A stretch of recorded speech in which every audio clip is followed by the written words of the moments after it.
the global altars descend. While everyone else offers their most valuable possessions, desperate for a white light reward, I toss a single bag of spicy snacks onto the altar. The crowd around me sneers. Just another broke loser begging for attention. But then, the altar erupts with the highest tier red beam, and a mythic grade item that has never appeared before emerges from the light. All because I have awakened a unique grade ability, the Eye of Truth. It lets me see the coordinates and demands of every altar. As long as I offer exactly what each altar wants, I get the highest reward. But just a few hours ago, I was still a corporate slave, drained dry of every penny by my ex-girlfriend. She took the brand new Dior bag I bought her, then climbed into a shiny new Maybach. Walking down the street, I felt like the sky was about to fall. And then, the sky really did roar. A massive boom split the air, and countless altars rained down from above. In an instant, the whole world is bathed in purple light. Suddenly, a sharp pain stabs through my eyes. When I open them again, I see lines of text on a nearby altar. Text only I can read. Altar number 666, connected coordinate, the Endless Abyss. A colossal beast that has devoured all things dwells here. Endless ages have left it bored beyond words. Right now, it craves something that can deliver the ultimate taste shock. A crowd is forming around the altar. A chubby guy steps up. He throws his loaf of bread onto the altar. A moment later, a soft white light blooms from the altar. A glowing fruit then appears. The chubby guy starts panting in excitement and shoves the fruit straight into his mouth. The fat on his body melts away in seconds. He transforms into a chiseled, muscular hunk right before our eyes. The crowd loses their minds. They rush to throw their most valuable items onto the altars. Patek Philippe watches, gold, diamonds. The crazed crowd tosses everything in without a second thought. I watch the scene and almost shout out loud,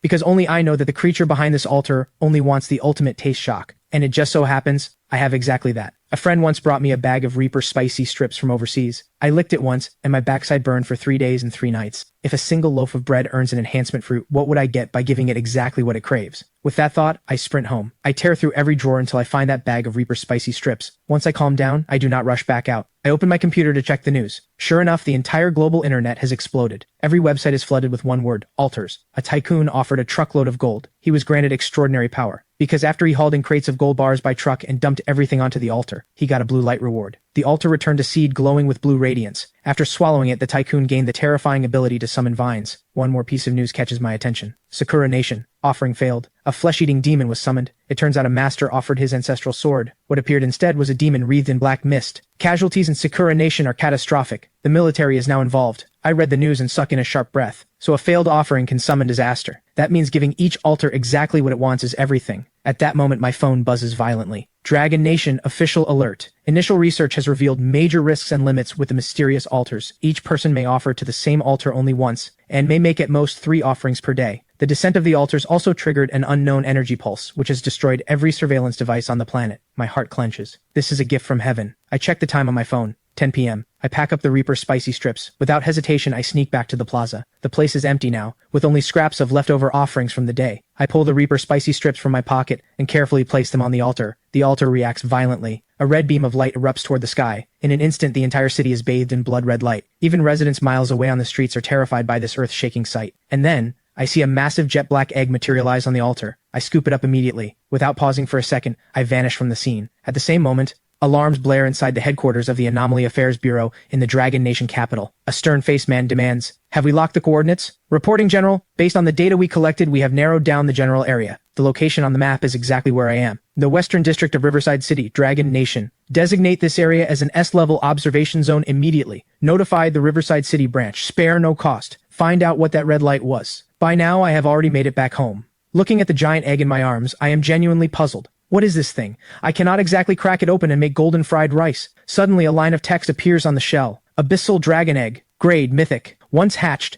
the owner gains an abyssal dragon as a companion. Its power rivals that of gods. Reading this, I am thrilled. Anyone who plays games knows Mythic is the highest grade of all. The Reaper spicy strips really did not let me down. Then I realized something strange. Why can my eyes also analyze the rewards from the altar? I rush to the bathroom and stare hard at myself in the mirror. A line of text appears. Eye of Truth. Grade. Unique. Can see through the cause and effect of all things. Gaze upon an altar to reveal its connected coordinate and required offering. Gaze upon any altar-related item to reveal its grade, name, and effect. So that is how it works. I never imagined these eyes could do so much. Suddenly I remember the forum posts I saw earlier. Countless people made offerings and got back a piece of dead wood that meant nothing to them, or a plain, ordinary rock. They had no idea what these things did, so they wasted them. But I am different. One glance is all it takes. All hidden information becomes mine to see. Hunting for hidden treasures is no longer just a fantasy. I tuck the dragon egg into my bed and glance at the clock on the wall. 10:30 p.m. Until midnight, I have 1.5 hours left. I still have 2 offerings remaining today. With that in mind, I start packing things that might come in handy. Tiger balm, a lighter, a philosophy book. Things others might call junk, I take all of it. Last, I shove a fruit knife into the bag for self-defense. Then my eyes land on the picture frame on my desk. Vivian smiles brightly in that photo. Keeping it serves no purpose. None at all. I shoved the photo into my pocket, planning to throw it away. Outside, I head straight for the abandoned industrial district in the western part of the city. The place has been deserted for years. The terrain is complex. Perfect ground for my plan. Then my phone rings out of nowhere. The caller is none other than my ex-girlfriend Vivian. I hang up immediately.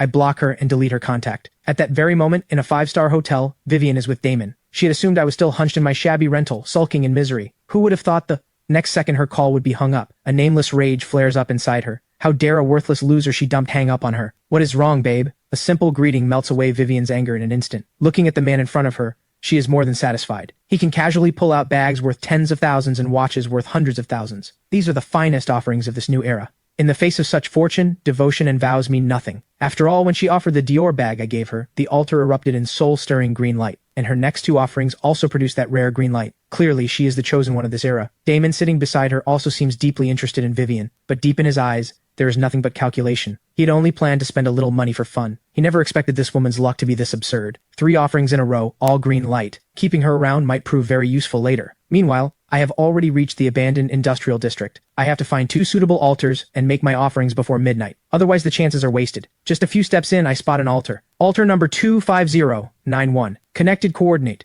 The Junkyard Realm. A mechanical imp that takes joy in collecting trash. It has a nearly obsessive fixation on bottle caps. I shake my head slightly. A trash-collecting mechanical imp. How great a reward could it possibly give? I keep walking, and another altar appears ahead. Altar number 18472. Connected coordinate. The Dried Pond. A carp spirit on the verge of dying of thirst only wishes for one more sip of sweet fresh water. Not satisfied with this one either. I keep moving until I reach a small alley filled with trash. After making sure no one is around, I lock my eyes onto another altar. Altar number 4444. Connected coordinate. The Theater of Sorrows. A tragic heroine doomed to repeat her role on stage forever has grown deeply weary of her predetermined script. She now craves an item born from real betrayal, soaked in pure hatred and burning resentment. My breath catches. The altar number is 4 fours, and the demand is impossibly specific. But wait, I just got dumped. I pull out the photo of Vivian. I drag the fruit knife across her face.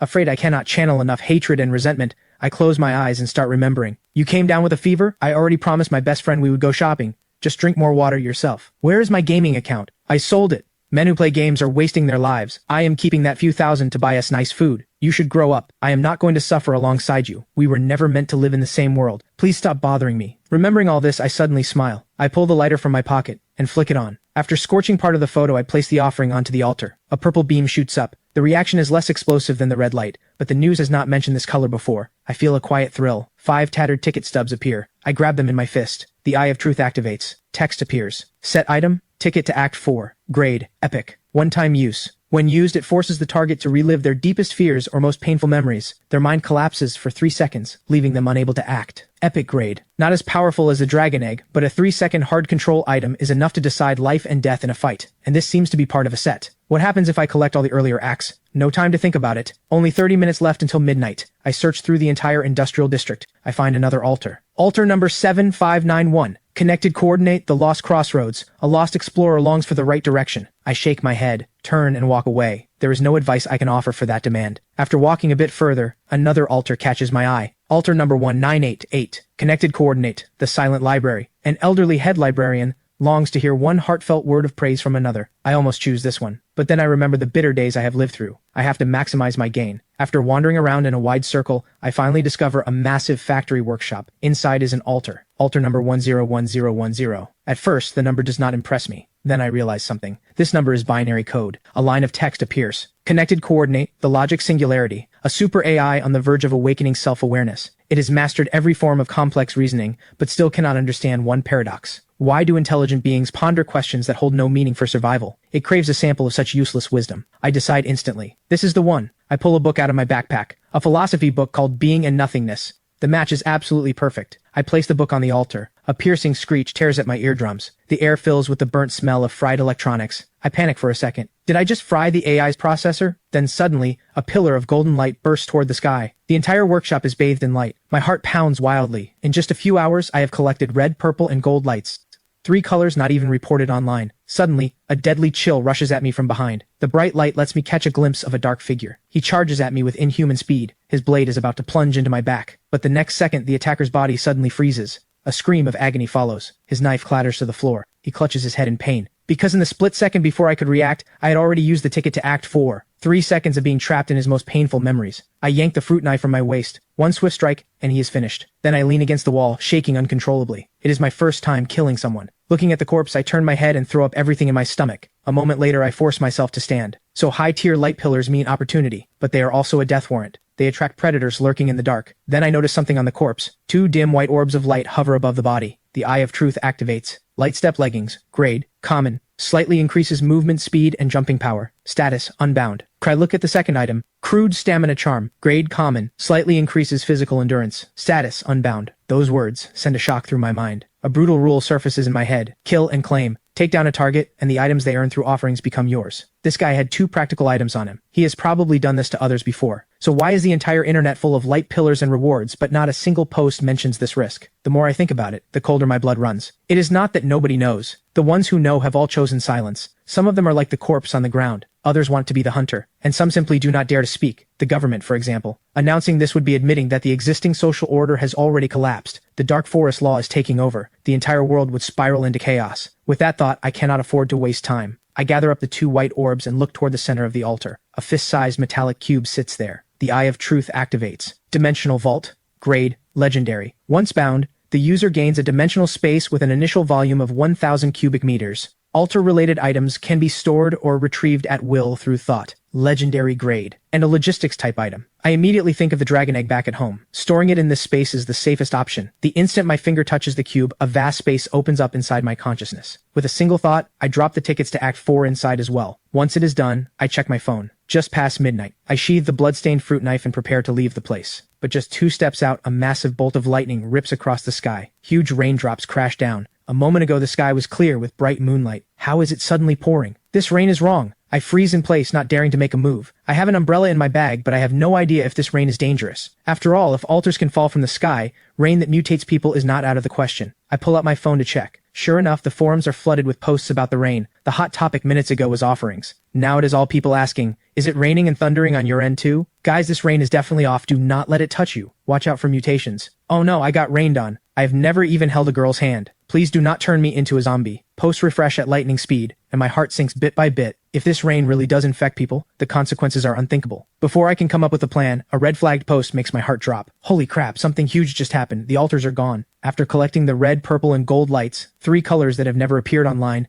I had been getting ready to head home. Then the clear moonlit sky suddenly turned into a downpour. The forums are flooded with posts about the rain, refreshing faster than I can read. But the most alarming post is not about the rain. It is the red-flagged headline. Something big is happening. The altars are gone. I whip my head around to check. Sure enough, the altar behind me has vanished. And to my horror, the corpse from before is also gone. But I am certain no one has been here. The only explanation is the rain. When it falls, the altars disappear. It also washes away every trace of the previous day. Combined with the destruction of all surveillance equipment worldwide, this is the perfect environment for murder and theft. Since the rain itself is harmless, I pull out my umbrella and head home. Not long after I leave, the Anomaly Affairs Bureau arrives at the scene. They quickly locate the workshop where the altar had been. Commander Ryan immediately turns toward the back of his team. A young woman in her 20s steps forward. After her offering yesterday, she gained an ability. Energy Rewind. It lets her sense the residual energy fluctuations in a space. The higher the tier, the clearer the trace. Agent Emily closes her eyes and starts to feel. Suddenly she lets out a stifled gasp and stumbles backward. Ryan catches her instantly. What is it? Emily breathes hard, her voice trembling. This is completely different from the previous scene. That one was a firefly.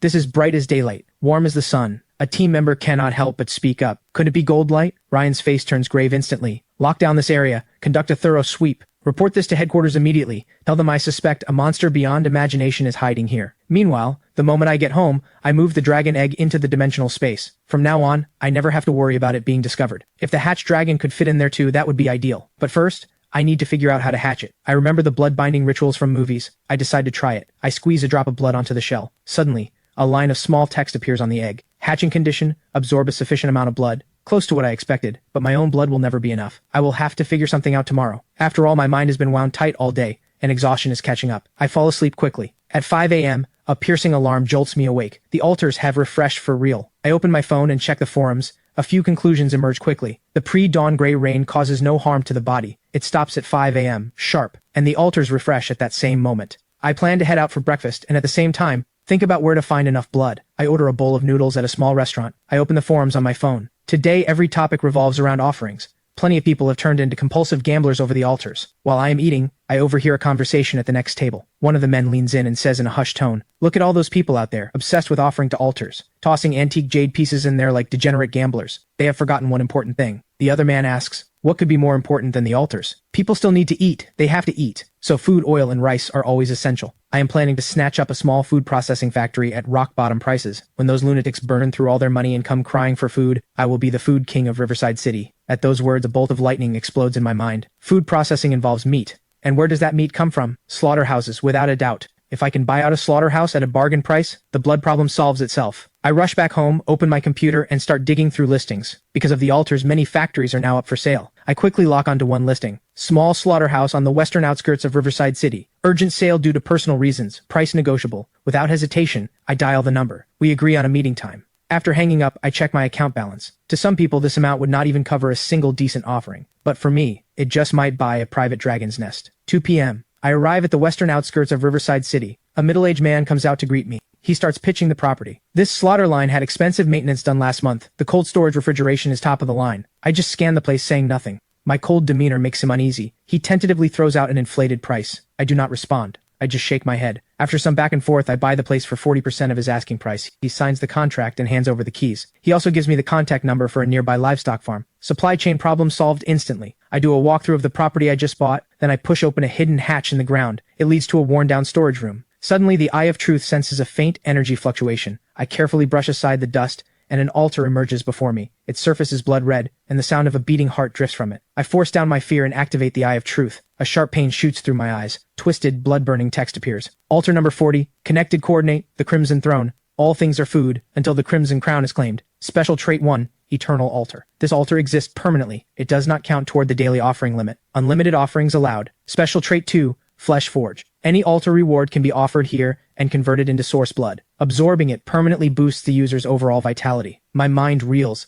This is the lowest numbered altar I have ever seen, and it is permanent. What is even more insane, the offerings are unlimited, and the location is essentially my private domain. With this altar as a hub, every useless reward I get later can be turned into source blood to strengthen my body. The urge to test it is overwhelming. Conveniently, I have an altar reward right in my pocket. I toss in the crude stamina charm I picked up last night. An ancient-looking glass bottle materializes in the center of the altar, half filled with a dark liquid. The Eye of Truth activates. Source blood, once absorbed, slightly increases overall vitality. Permanent enhancement. Exactly what I expected. Without hesitation, I drink it down. I expect a foul, bloody taste. Instead, it is crisp and sweet. Just as I am wondering why I feel nothing, a wave of heat erupts inside me. Every cell in my body greedily drinks in the energy. Steam starts rising off my skin. This sensation is nothing like the items I have used before. This power surges directly from my flesh and blood. I walk over to half a beef carcass hanging on a hook. One simple punch, and over 100 pounds of beef goes flying into the corner. This is more terrifying than I imagined. I have only absorbed one bottle of common source blood. Becoming a god in the flesh might not be a dream.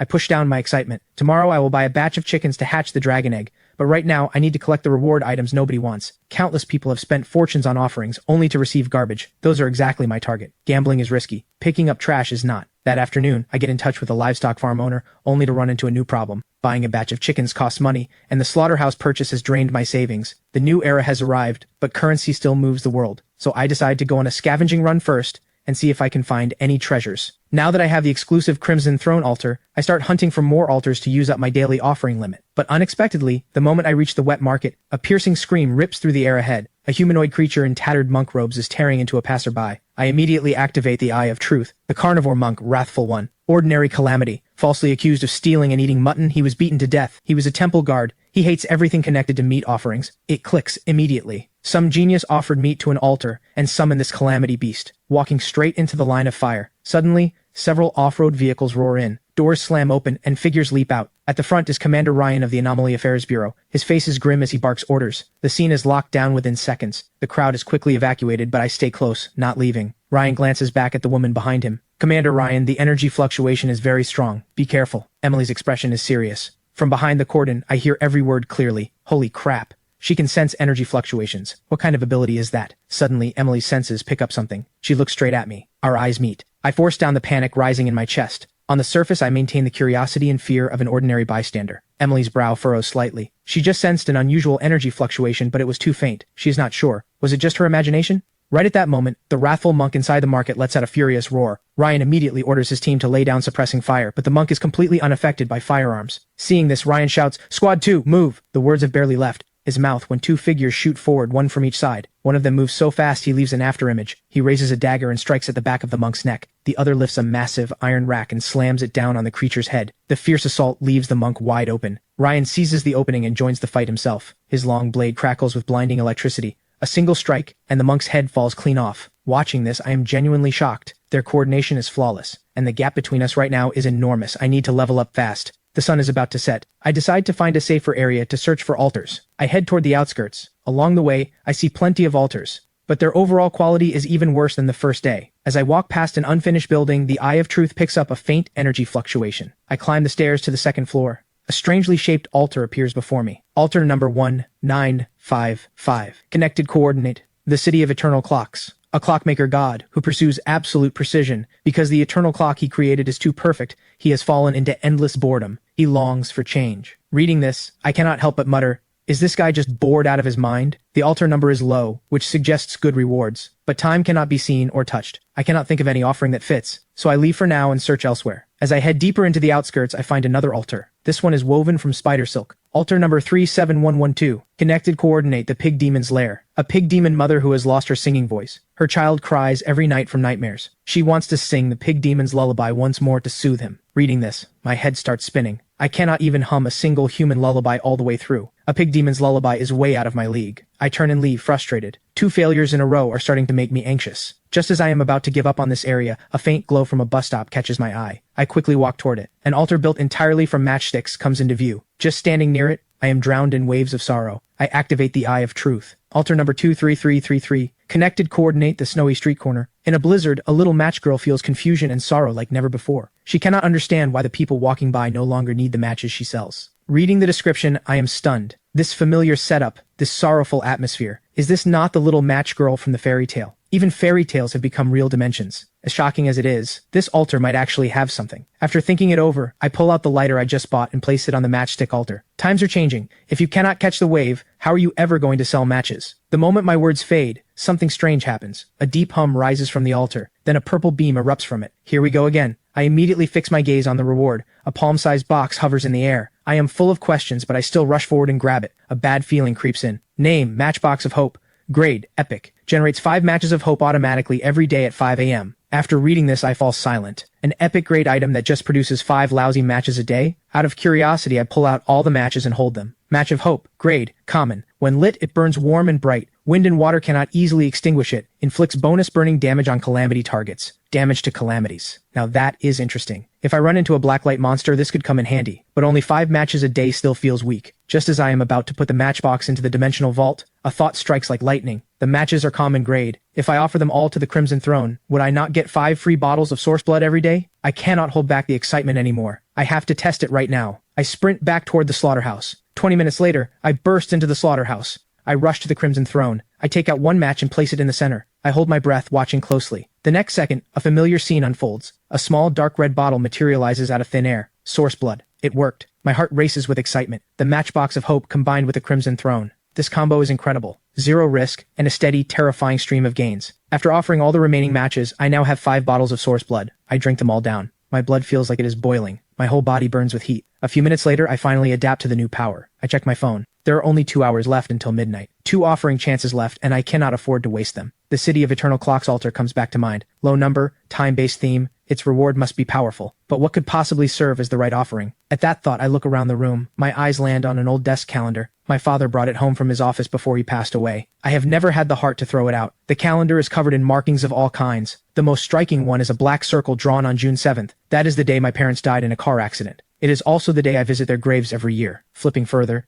September 15th is the day Vivian and I started dating. December 24th is her birthday. There are many other markings as well. Payday, credit card due, a classmate's wedding, rent payments. Some good, some bad. Together they map out a timeline that belongs to me. Suddenly the idea about the clock altar becomes clear. The time it creates is flawless. No deviation, no surprises, no accidents, no joy, no pain. It is like a dead world. But this calendar is different. It carries the trajectory of a single human life. The time inside it is messy, complex, full of uncertainty. Time like that is alive. What the altar needs is not more advanced technology. It needs an understanding of time. With that thought, I head out, straight for the clock altar. When I stand before it again, I take out the calendar and solemnly place it in the center. Perfect time has no life. This time, full of regrets and an imperfect life, is the kind that is truly alive. Do you like this change? The moment my words fade, the calendar on the altar vanishes. Time itself seems to freeze. Everything around me falls dead silent. Suddenly, golden light explodes outward. The entire unfinished building blazes with brightness. Countless fragments of human lives flash before my eyes like a runaway slideshow. At the same time, an ancient pocket watch materializes at the center. I quickly activate the Eye of Truth. Pocket Watch of Fate. Grade, Legendary. Passive ability. Grants the wielder extreme sensitivity to incoming changes. The user gains reaction and judgment time far beyond ordinary humans. Reading this, I cannot help but frown. What good is that? But the moment I close my hand around the watch, an indescribable sensation washes through me. I realize how foolish I was. This watch does not grant raw strength or speed. It grants control and awareness. It allows me to channel my superhuman vitality and strength with absolute precision. To be safe, I quickly place the Pocket Watch of Fate into the dimensional vault. To my surprise, the resonance with the world does not weaken at all. It still works. From now on, if I ever face another sneak attack, I can take them down without using any of my trump cards. I check the time again. 10:40 p.m., just over an hour until the altars refresh. One last offering left. But after combing through the entire area, I only find 2 useless altars. One connects to a swamp full of giant mosquitoes. The other connects to a dung beetle paradise. Suddenly, faint shouting and cursing drifts in from the distance. There are other people here? I instantly go on alert. Crouching low, I sneak forward. In an open storage yard, 2 groups of people are facing off. Right beside them stands an altar glowing with soft pink light, shaped like a delicate, slender hand. My heart pounds against my will. This altar looks anything but ordinary. I activate the Eye of Truth, and look. Altar number 9269. Connected coordinate, the Palace of Bliss. A succubus queen who has fought countless battles, numb to ordinary pleasure. She craves a physical stimulation that can shake the soul. Reading this, I suck in a sharp breath. The altar number is low, but the description is, well, a bit unconventional. Then I instinctively pat my backpack and remember one item I have inside. That is a perfect match. At that moment, the situation in the yard shifts. On one side stands a bald man wearing a thick gold chain, backed by more than a dozen thugs. The other side only has 4 people. At the front is a tall, striking woman. The bald thug sneers and steps forward. Do not make us do this the hard way. You have the nerve to steal from my brothers? Hand it over now, throw in a few extra treasures, and maybe we will let you live. But the woman across from him just spits out one cold word. Get lost. The bald man flies into rage. Brothers, get them! Just as the dozen-plus thugs charge in screaming, the 4 on the woman's side instantly form a defensive formation. The woman, dagger in hand, charges right back at the thugs. The others are no slouches either. One of them, a powerhouse type, swings a steel pipe with brutal force. The other 2 strike at the legs and groin. The thugs start losing ground fast. The bald man roars in fury and unleashes a kick at the powerhouse fighter. The man spits blood instantly and flies a few meters back. With the bald man joining the fight, the tide turns instantly. The woman's allies are cut down one after another. The bald man corners the woman against a shipping container. She does not back down. A flash of cold ferocity crosses her eyes. All of you, die. The bald man senses danger and tries to retreat, but the woman crushes a flesh bead in her hand. Black mist sweeps across the entire yard. From within emerges a creature over 3 meters tall. Holy crap. A black light monster. The thugs freeze in horror. But what happens next is even worse. The monster turns the moment it appears and immediately rips the closest powerhouse fighter in half. The bald man is scared out of his wits. She is insane. That woman is completely insane. She kills her own people. The thugs scatter, but the monster has already surrounded them. A one-sided slaughter begins. I watch from the sidelines, my heart pounding. This woman is genuinely ruthless. To escape, she is willing to drag everyone down to hell with her. She is a walking time bomb. Within minutes, the only one left fighting is the bald thug, struggling to escape. But with one leap, the monster pins him down. A few minutes later, the yard has become a slaughterhouse. The thugs and the woman's allies are all corpses now. But the monster keeps prowling, looking for more targets. The woman who summoned it is hiding behind a pillar, not daring to even breathe. I check the time, frowning. 11:50 p.m. I cannot wait any longer, or my last offering of the day is wasted. I take a deep breath, steady myself, and channel all my vitality. I charge straight at the wild woman. Die! The woman behind the pillar senses danger immediately. But instead of running, she grips her dagger and counterattacks. She thrusts the blade at my chest from an impossibly tricky angle. The old me would never have dodged this strike. But with the source blood and the pocket watch of fate at work, her attack trajectory is laughably clear. I can even predict her follow-up after I dodge. I tilt my body slightly and slip past the strike. Before she can react, I slash open her arm. Another slash takes out her other hand. Both her arms are useless in an instant. She starts screaming for mercy. We can talk, please, mister. Have a little pity. But my eyes are ice cold. No mercy. Once a fight starts, you finish it. I drive the fruit knife straight at her throat.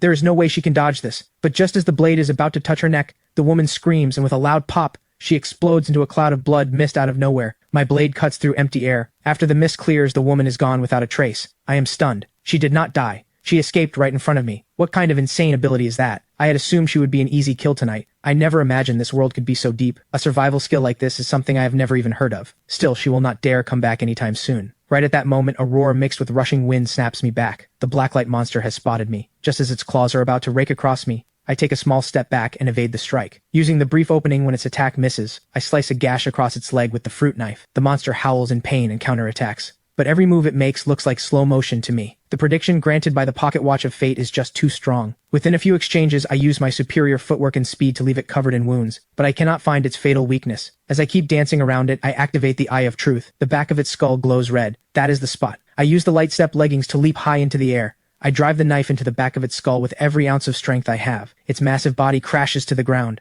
I let out a long breath. Finally done. I cannot afford to waste a second. I pull the dragon egg out of the dimensional space. Dinner time, little guy. I place it next to the monster's corpse. The egg seems to come alive. The pool of blood on the ground vanishes at a visible rate. Even the monster's corpse withers up within moments. A line of small text appears on the egg. Hatching progress, 2%. My heart races with excitement. The breeding strategy works. I am thrilled. I place the dragon egg back at the spot where the two groups fought. Within moments, the egg drains every drop of blood from the ground. A few scattered orbs of light pop up beside the corpses. I scan them briefly. Nothing valuable. I toss them all into the dimensional vault. Once I get back, I will convert them into source blood. This haul is a jackpot. With everything done, I turn my eyes toward the seductive succubus altar. Craving stimulation, my succubus queen? Then feel the charm of fire and ice. I pull out the tiger balm. I place it on the altar. The jade hand seems to come alive. A purple light quickly wraps around me. With a stimulant this intense, I figured it would at least trigger a red mythic light, but all I get is purple. Looks like this queen has seen way too much in her time. But the next second, something strange happens. The purple energy does not fade. Instead, it gathers on the altar into a human shape. A blurry figure slowly emerges. I instinctively grip my knife, but what appears is a stunning female figure with a perfect body. A pair of delicate little demon horns sit on her head. Behind her, a tail with a heart-shaped tip sways gently. A living, breathing succubus. Her dreamy gaze locks onto me. Mortal, you have pleased me. As your reward, I will grant you one chance to fulfill any wish. The succubus's voice leaves my throat dry. The blood in my body starts rushing somewhere it should not. Holy crap, I just unlocked a hidden tier wife. But just as the air thickens with tension, a wildly out-of-place hum cuts through. The dragon egg beside me starts shaking violently. Before I can react, an indescribable, terrifying suction force erupts from the black egg. The freshly formed succubus freezes. She senses death itself. The suction defies all logic. It drags her in instantly. The moment she touches the egg, she dissolves into pure purple energy and is devoured by it. Dead silence surrounds me. I freeze on the spot, my mind blank. What just happened? Where is my epic grade wife? The dragon egg on the ground lets out what sounds like a satisfied burp. Then it slowly floats back into my arms. I hold it with trembling hands, because the text on the egg is climbing wildly. Hatching progress just shot up to 41%. The energy of one epic grade succubus is that massive? At the same time, I notice a purple glow on the egg, with a few tiny heart-shaped marks now etched into it. An abyssal dragon paired with little hearts. The egg nuzzles restlessly against me. I know my succubus wife is not coming back. I jab the shell with a vicious poke. You better hatch into a hot girl to make up for this. Right at that moment, a clap of thunder splits the sky. The gray rain begins. I duck under a nearby awning,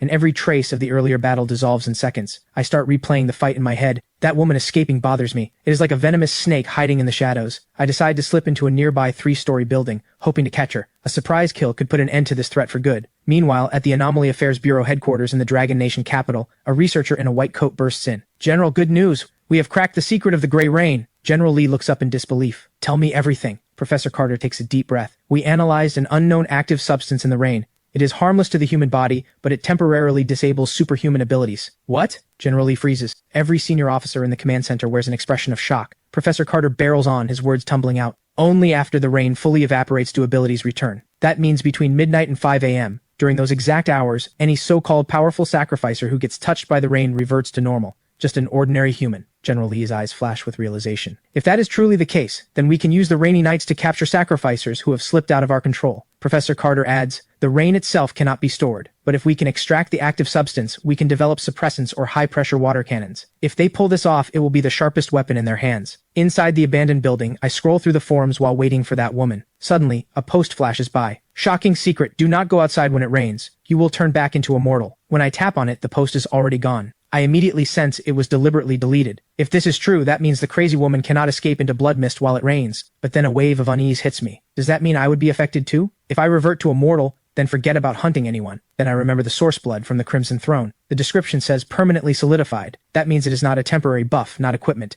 It is my own strength. The rain can strip away armor, but it cannot dissolve muscle. The dimensional vault is also a sealed space. It should not be contaminated. And the pocket watch of fate is inside the vault, so my perception ability stays intact. Under the gray rain, while everyone else gets reduced to weaklings, my own weakening is barely noticeable. Does that not make me the only god of this rainy night? My heart is about to burst. I have to test this. Right now, I stand in the gray rain that everyone else fears, a grin on my face I cannot even hold back. This rain can wipe out every superhuman ability, but it cannot touch the body enhancement from the source blood. While every other ability user gets reduced to weaklings, I am the only god of this rainy night. Meanwhile, the woman who witnessed my terrifying power has just escaped back to her mansion using her blood escape ability. Her men in black, seeing her in this state, panic immediately. A butler rushes over. "Miss Scarlet, how did you get hurt this badly? Where are the others?" Scarlet's eyes are filled with terror. "They are all dead. Even I almost got killed by that stranger. He is terrifyingly strong." Orders the butler to bring a sketch artist. She is desperate to capture my face on paper. Meanwhile, the moment I get back to the slaughterhouse, I dump all my collected items into the Crimson Throne. These items lose their effect under the gray rain. Better to convert everything into source blood for personal enhancement. After downing all 4 bottles of source blood, I head inside and crash. At 5 a.m., I wake up right on schedule. I had already arranged things with the farm owner last night. The first batch of chickens has already arrived. I turn into a ruthless machine and start processing. After 500 chickens are fully consumed,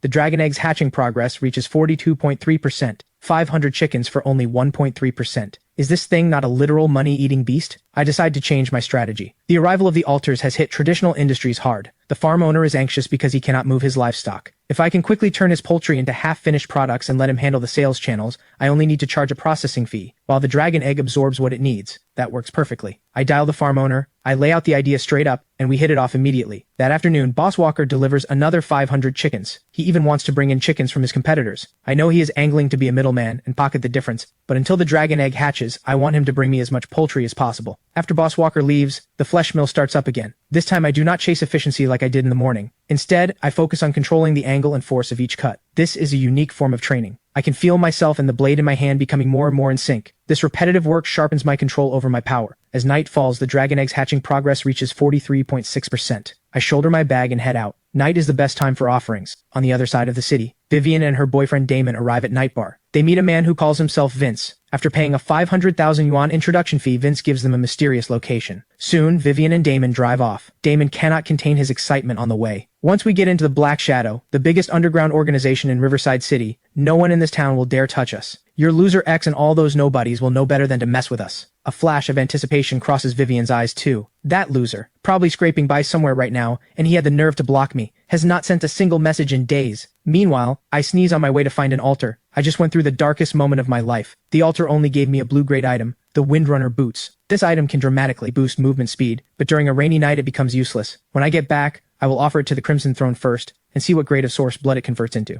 By around 11 p.m., I spot something glowing by a small river. As I get closer, I find an altar that is different on the left and the right sides. On the left stands a flaming phoenix glowing with red light. On the right rises a dull, lifeless heavy ruler. I quickly activate the Eye of Truth. Only then do I realize the two altars are linked together by a thin thread of energy between them. So twin altars are actually a thing? But the more I look, the more uneasy I get, because neither altar is ordinary. The Phoenix Altar. Altar number 7766. Connected coordinate, the 9 heavens immortal realm. Selena, the proud daughter of the heavens, is troubled. 3 years ago, her fiancé Blaze suffered a regression in his cultivation. The family elders are now pressuring her to call off the engagement. She stands at a crossroads, unsure which path to take. The altar on the right is just as extraordinary. Altar number 6677, connected coordinate, the 9 heavens immortal realm. Blaze, the genius young man, has had his cultivation mysteriously stall. He has fallen from grace, now scorned by everyone as a useless wreck. He longs to break free, but no one will help him. Reading this, my heart pounds wildly. Selena and Blaze. I know exactly where this story is going. As the puppet master behind the scenes, what should I do now? If I do not push Selena to break off the engagement, Blaze may never activate his cheat power in the depths of despair, and I will get nothing. So I have to follow the story and stir the pot at the critical moment. Selena may not be heartless,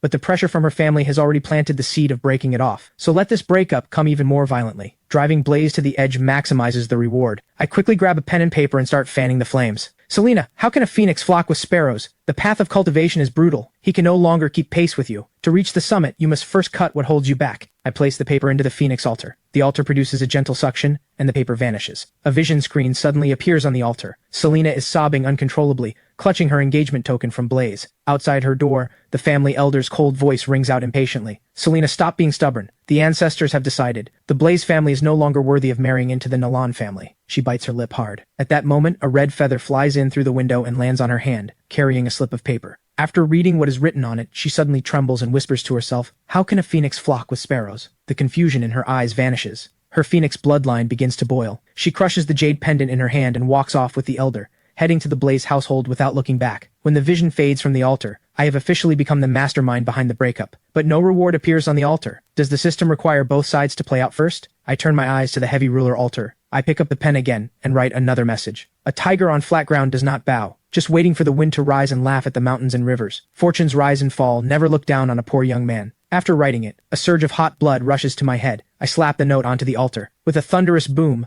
the karmic vision this time bursts forth even more violently than before. Inside the Blaze family hall, the atmosphere is suffocating. Selena's expression is ice cold. Even the elder behind her wears nothing but contempt. The Nolan family hereby declares the engagement with the Blaze family officially broken. A toad lusting after a swan. Do not even think about dragging down the future of our holy maiden. The mockery from the crowd makes Blaze clench his fists. Endless humiliation surges in his chest. He looks towards Selena standing nearby, his eyes resolute. Fine. Then today I divorce you. From this day forward, we have nothing to do with each other. Afterwards, Blaze stands on the back mountain, roaring at the sky. Just as he is about to break, a slip of paper carrying my will drifts down and lands right on his face. He freezes for a moment. He unfolds it, and overly dramatic words leap into his vision. Fortunes rise and fall, never look down on a poor young man. Blaze's body trembles violently. The flame in his heart, almost extinguished, suddenly flares back to life. My fate is mine, not the heavens. I, Blaze, will never sink into oblivion. Just as his fierce conviction reaches its peak, the black ring on his right hand bursts with brilliant light. An aura that has slept for ages awakens from within. Little one, you have suffered all these years. Outside, the vision screen shatters in that instant. A surge of energy crossing time and space slams into the altar. The reward this time is going to be earth-shaking.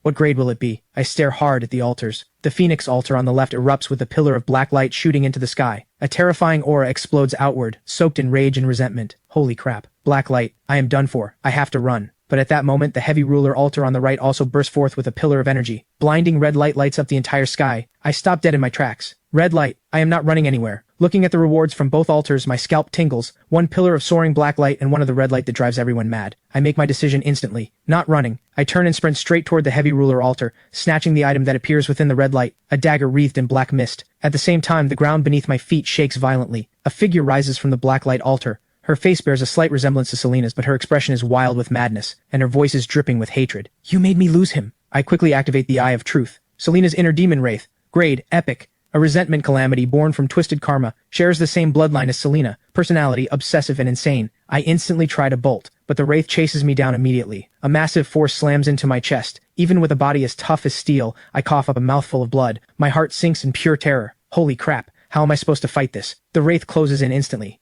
A straight punch aimed at my throat. The pocket watch of fate is screaming warnings. I leap back, dodging the strike, and counterthrust at the wraith. Just as I think the dagger will never pierce her defense, it slides in without any resistance. My eyes light up. This dagger is no joke. The wraith yelps in pain and retreats, refusing to engage at close range. Then she hurls a ball of black flame at me. I roll and barely dodge it, then prepare to go on the offensive. If the dagger can break her defense, then killing her is not impossible. I activate the Eye of Truth. Purple light flickers on the wraith's abdomen. That is her weak spot. I lunge forward, stabbing straight at her belly. The wraith blocks immediately, and one hand swipes at me. I shift the dagger's angle in an instant, slashing open a gash on her belly, but her sharp claws tear deep into my left arm. The light on the wraith's abdomen dims. Then we trade blows head on. I drive the wound on her belly even deeper, but I get smashed and sent flying as well. As I struggle to get up, my spine feels like it is about to snap. The light on the wraith's belly grows dimmer and dimmer. She presses her palms together, gathering every ounce of resentment in her body. A massive blade forms instantly and slashes down at me. This is exactly the opening I am waiting for. I throw out a ticket to Act 4. The wraith's giant blade dissolves instantly. Her face fills with confusion and regret. I burst forward at full speed, stabbing her abdomen again and again. Finally, her body crashes to the ground. The fight is over.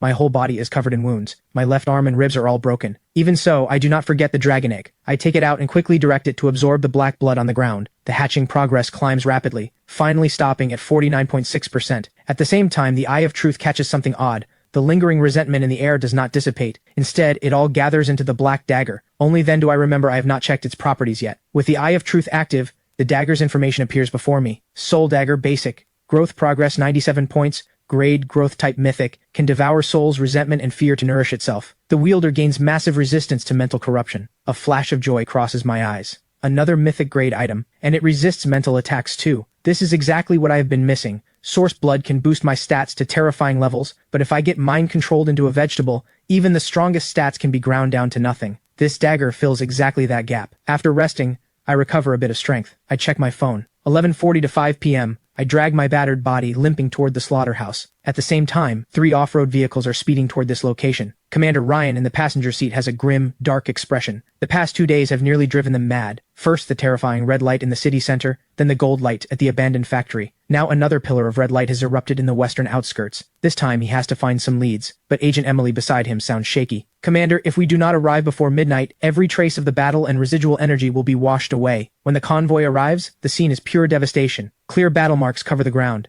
Not far away lies a body that is neither human nor demon. Ryan immediately orders his team to gather evidence and signals Emily to use energy rewind. Emily steps forward briskly, presses her palms together, and closes her eyes. As soft blue light spreads outward just as a vision is about to appear, right before her eyes, her body suddenly jolts. She spits out a mouthful of blood and collapses backward, unconscious. Ryan is shocked and immediately catches her. At the same time, scattered raindrops begin to fall, and a bolt of lightning splits the sky. Midnight has arrived. Every clue is washed clean by the gray rain again. The altar and the blood on the ground all vanish. Fortunately, a team member rushes over to report. We collected a few drops of blood. Ryan grits his teeth. Report this to headquarters immediately. Notify everyone, all hands on deck tonight. Meanwhile, I finally make it back to the slaughterhouse. My injuries forced me to take over 2 hours just to walk back. The first thing I do is offer the Windrunner boots to the Crimson Throne. A brand new bottle of source blood appears. Grade, uncommon. Once absorbed, significantly increases overall vitality. Permanent enhancement. Seeing the words significantly increases vitality, I get a little excited and down it in one go. Shakes violently. A surge of power rampages through me. My bones and wounds regenerate at a furious pace. This uncommon source blood is the ultimate life-saving elixir. Moments later, my wounds start to scab over. I take out the dagger again. Tonight's battle has forged a bond between me and this weapon. Starting tomorrow, I have to keep slaughtering chickens. Every chicken I kill from now on will sharpen my striking technique, boost the dragon egg's progress, and improve the dagger's growth. A true 3-in-1 perfect cycle. The next morning I find that my wounds have nearly fully healed. I take out 5 fresh matches and offer them. After drinking down the 4 bottles of source blood, I call Boss Walker and tell him to bring me everything he has in stock. 1,200 chickens arrive shortly after. I pull out the soul dagger and begin training. After a full morning of processing, the soul dagger's growth reaches 197 points. The dragon egg gains another point as well, finally reaching 54% hatching progress. At that very moment, the egg finally stirs. A small crack splits the shell, and a fluffy tail pokes out, with a familiar heart-shaped tip. Did the devoured succubus not have a tail just like that? Well, well, well. Worthy of the dragon egg I raised with my own hands. You better hatch into a cute little dragon girl for me. Meanwhile, Scarlet and her group arrive at the abandoned storage yard. The woman following beside her is none other than Vivian. Thanks to her insane luck, Vivian has successfully become a core member of the underground organization, the Black Shadow. Suddenly, Vivian asks with some confusion, "In a place this remote, is the master you mentioned really here?" Scarlet turns and shoots her an icy glance. "Do not think your luck gives you the right to run your mouth. That man is incredibly strong. For trash like you, one finger is all he needs. If not for the informant saying red light appeared in this area last night, I would never dare risk coming back here." Not far away, on the rooftop of an unfinished building, a figure silently observes Scarlet's group. Reporting to the Bureau, suspicious target spotted at the abandoned storage yard in the western outskirts. Inside the Anomaly Affairs Bureau in Riverside City, Commander Ryan hears the report. A flicker of relief crosses his grim face. Finally, a lead. After acquiring both the mythic grade dragon egg and the dagger, I finished processing 1,000 chickens in just one morning. The soul dagger and the dragon egg's progress have both surged. I am in a great mood, ready to head back into the city and find chances to make offerings. But just as I step into the bustling pedestrian street, a piercing, despairing scream tears through the air. A middle-aged man clutches an empty box, wailing, "My wife left me. My daughter does not even recognize me. What is the point of living anymore?" The security captain beside him looks annoyed. "You think this is a wishing well? When you were gambling like a degenerate, did you ever think about the consequences?" The crowd around the man is buzzing with chatter. From their words, I piece together what happened. The man sold his house, bought a jade pendant, all for this one offering today, and the altar gave him back a useless wooden stick. I turn my gaze to the altar that caused the tragedy. It has a strange shape and glows with gold light. No wonder it tempted the man to gamble everything here. I activate the Eye of Truth. Altar number 17626. Connected coordinate the goblin's abandoned vault. A goblin collector who has grown tired of gold and jewels longs to collect the most advanced technological creations in the world. Reading this, I cannot help but smirk. The jade thumb ring this man went bankrupt to buy was offered to a goblin obsessed with tech. This ending was written from the start. The security captain signals his men to drag the man away. Suddenly, an arrogant voice cuts through the crowd. "Hold on." A stunningly seductive figure walks over. None other than Vivian herself. She lifts her chin, basking in the greedy stares around her, then glances at the middle-aged man. "If you die, you really lose everything. Want to get back what you have lost?" Hope flares in the man's eyes. "Yes, I want to. Whatever you want me to do, I will. If you want offerings every day to gamble with, then come with me." Vivian snaps her fingers. Several bodyguards behind her instantly hoist the man up. The crowd is stunned. Is this beauty here to do charity? Was it not always rich men keeping innocent girls? Why is this the reverse? Two thugs on the edge of the crowd hear the chatter and snort with laughter. You all do not get it. This is called farming. Plenty of people have no money for offerings, but others have all the money in the world, and only a limited number of daily offerings. That is where these farmed losers come in. Everything they get from offerings goes to the top. If they pull good items, they get fed feasts of land and sea, living the high life. If they fail to pull anything good, they get squeezed until completely useless, drained to the last drop, hence the name, human slot machines. I hear every word clearly from the side, but other people's fates are not my concern. Just as I turn to leave, a voice rings out behind me. Hey you, wait! I recognize Vivian's voice, but I do not respond. I keep walking. Stop! Are you deaf? I told you to stop! In an instant, several bodyguards in black rush over and surround me. I am forced to stop and slowly turn around. Vivian wears an expression of twisted satisfaction. Ever since she latched onto the Black Shadow, the biggest underground organization in the city, her streak of green lights has made her a star within the group, but I am like a thorn lodged in her heart. A loser like me had the audacity to block and delete her, and now I just walked right into her. She crosses her arms and looks down at me with a mocking smile. You blocked me, then could not stop yourself from coming to find me. Regretting it now? Too late though. The crowd erupts in laughter and murmurs. Where did this gigolo come from? Sounds like her ex. A toad lusting after a swan exactly like this. But my stomach is growling. I have zero patience for Vivian right now. Seeing my indifference, Vivian finally snaps. Still putting on an act? Suddenly she kicks off her right high heel and pulls off her black stocking right there in public. You wanted me to take pity on you, did you not? Get on your knees and kiss my toes and I will toss you 20,000 yuan as dog food money. She pulls a thick stack of bills out of her bag. The crowd erupts in jeers. This guy hit the jackpot. Lick it, lick it. Why does the goddess reward him? Can I take his place? The voices of troublemakers blend together and pull me out of my hunger-induced daze. What is this woman blabbering about? Is she not just delaying my trip to the open-air food stall? Seeing me unmoved, Vivian finally snaps.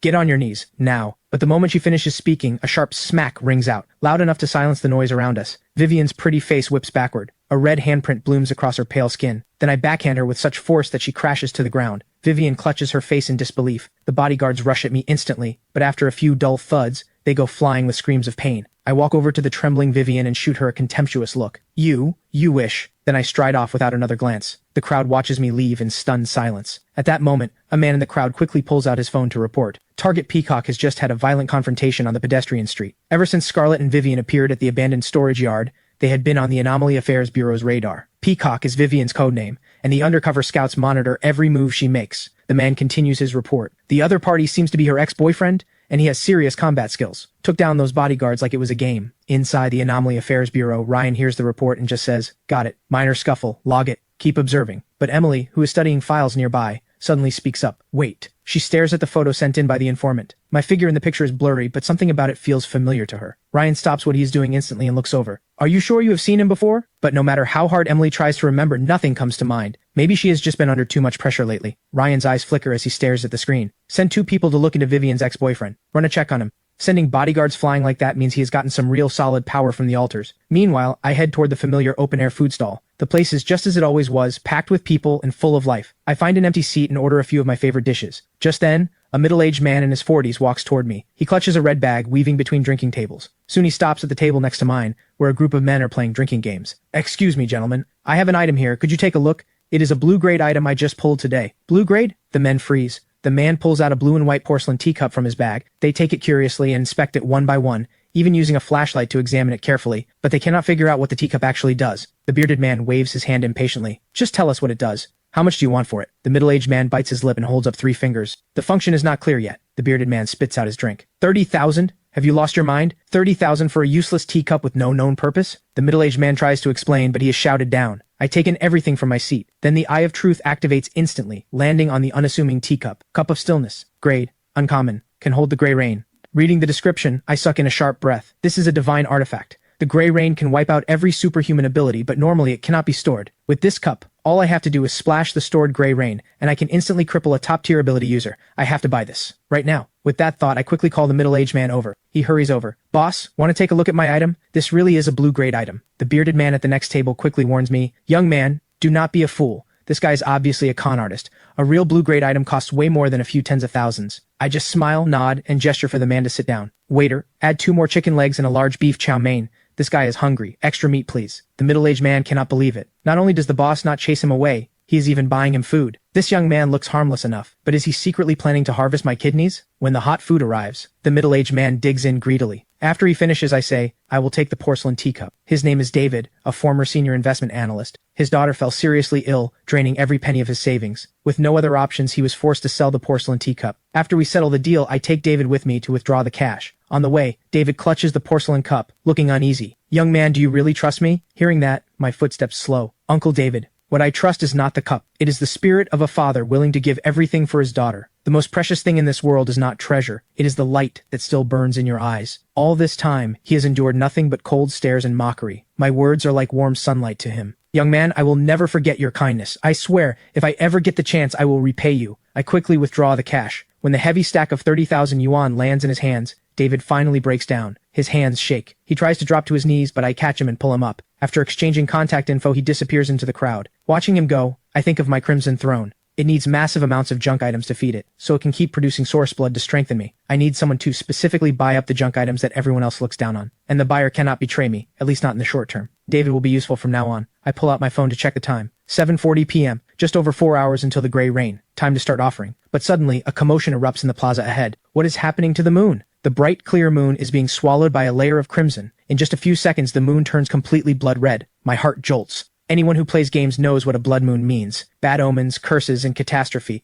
What on earth is going on? Anxiety and dread spread through the crowd. Every face is bathed in an eerie crimson hue. I quickly pull out my phone and open the forum. It is flooded with speculation about the blood moon. We are doomed. I have a feeling something huge is going to happen tonight. Bold prediction. During the blood moon, the chance of pulling good items doubles. Gambler's charge. So what does the blood moon actually do? I look at an altar nearby. It looks like a rusted-out vending machine now growing eerie under the blood moon's influence. I activate the Eye of Truth. Altar number 20247. Connected coordinate the mechanical wasteland, a vending machine spirit wandering through the wasteland. It collects all kinds of currency. Blood moon effect. 10 offerings remaining. A gambler steps up and tosses his last coin into the altar. The coin vanishes instantly, and the remaining offering count drops by 1. But here is the strange part. The reward item gives off no light at all, and is wrapped in a layer of blood mist. No matter how close anyone stands, nobody can see what is inside. My pulse races. Under the blood moon, altars now have limited offering counts, and the offering process no longer reveals reward light. Only the offerer knows what they got. This is heaven sent for me. Even if I pull 3 red lights in the middle of the pedestrian street, everyone will just assume I got nothing good. I need to find altars fast. I quickly complete 2 offerings, but the results are disappointing. One only gives me a blue-grade longsword. It cuts steel like mud and is virtually indestructible, but I am the man who already owns a mythic-grade soul dagger. This longsword is just a snack for the Crimson Throne. The other altar gives me a purple-grade pauldron, the Beast Wrath Pauldrons. Once equipped, it grants an active skill that briefly unleashes berserker power, followed by a long period of weakness. Looks like converting it into source blood is its only fate. I wonder what epic-grade source blood tastes like. Finally, at a street corner, I spot another altar. The Eye of Truth activates. Altar number 1050. Connected coordinate the lost sea of stars. An ancient stargazer lost at the edge of the cosmos. The light he spent his entire life chasing has gone out. He longs to see the light of hope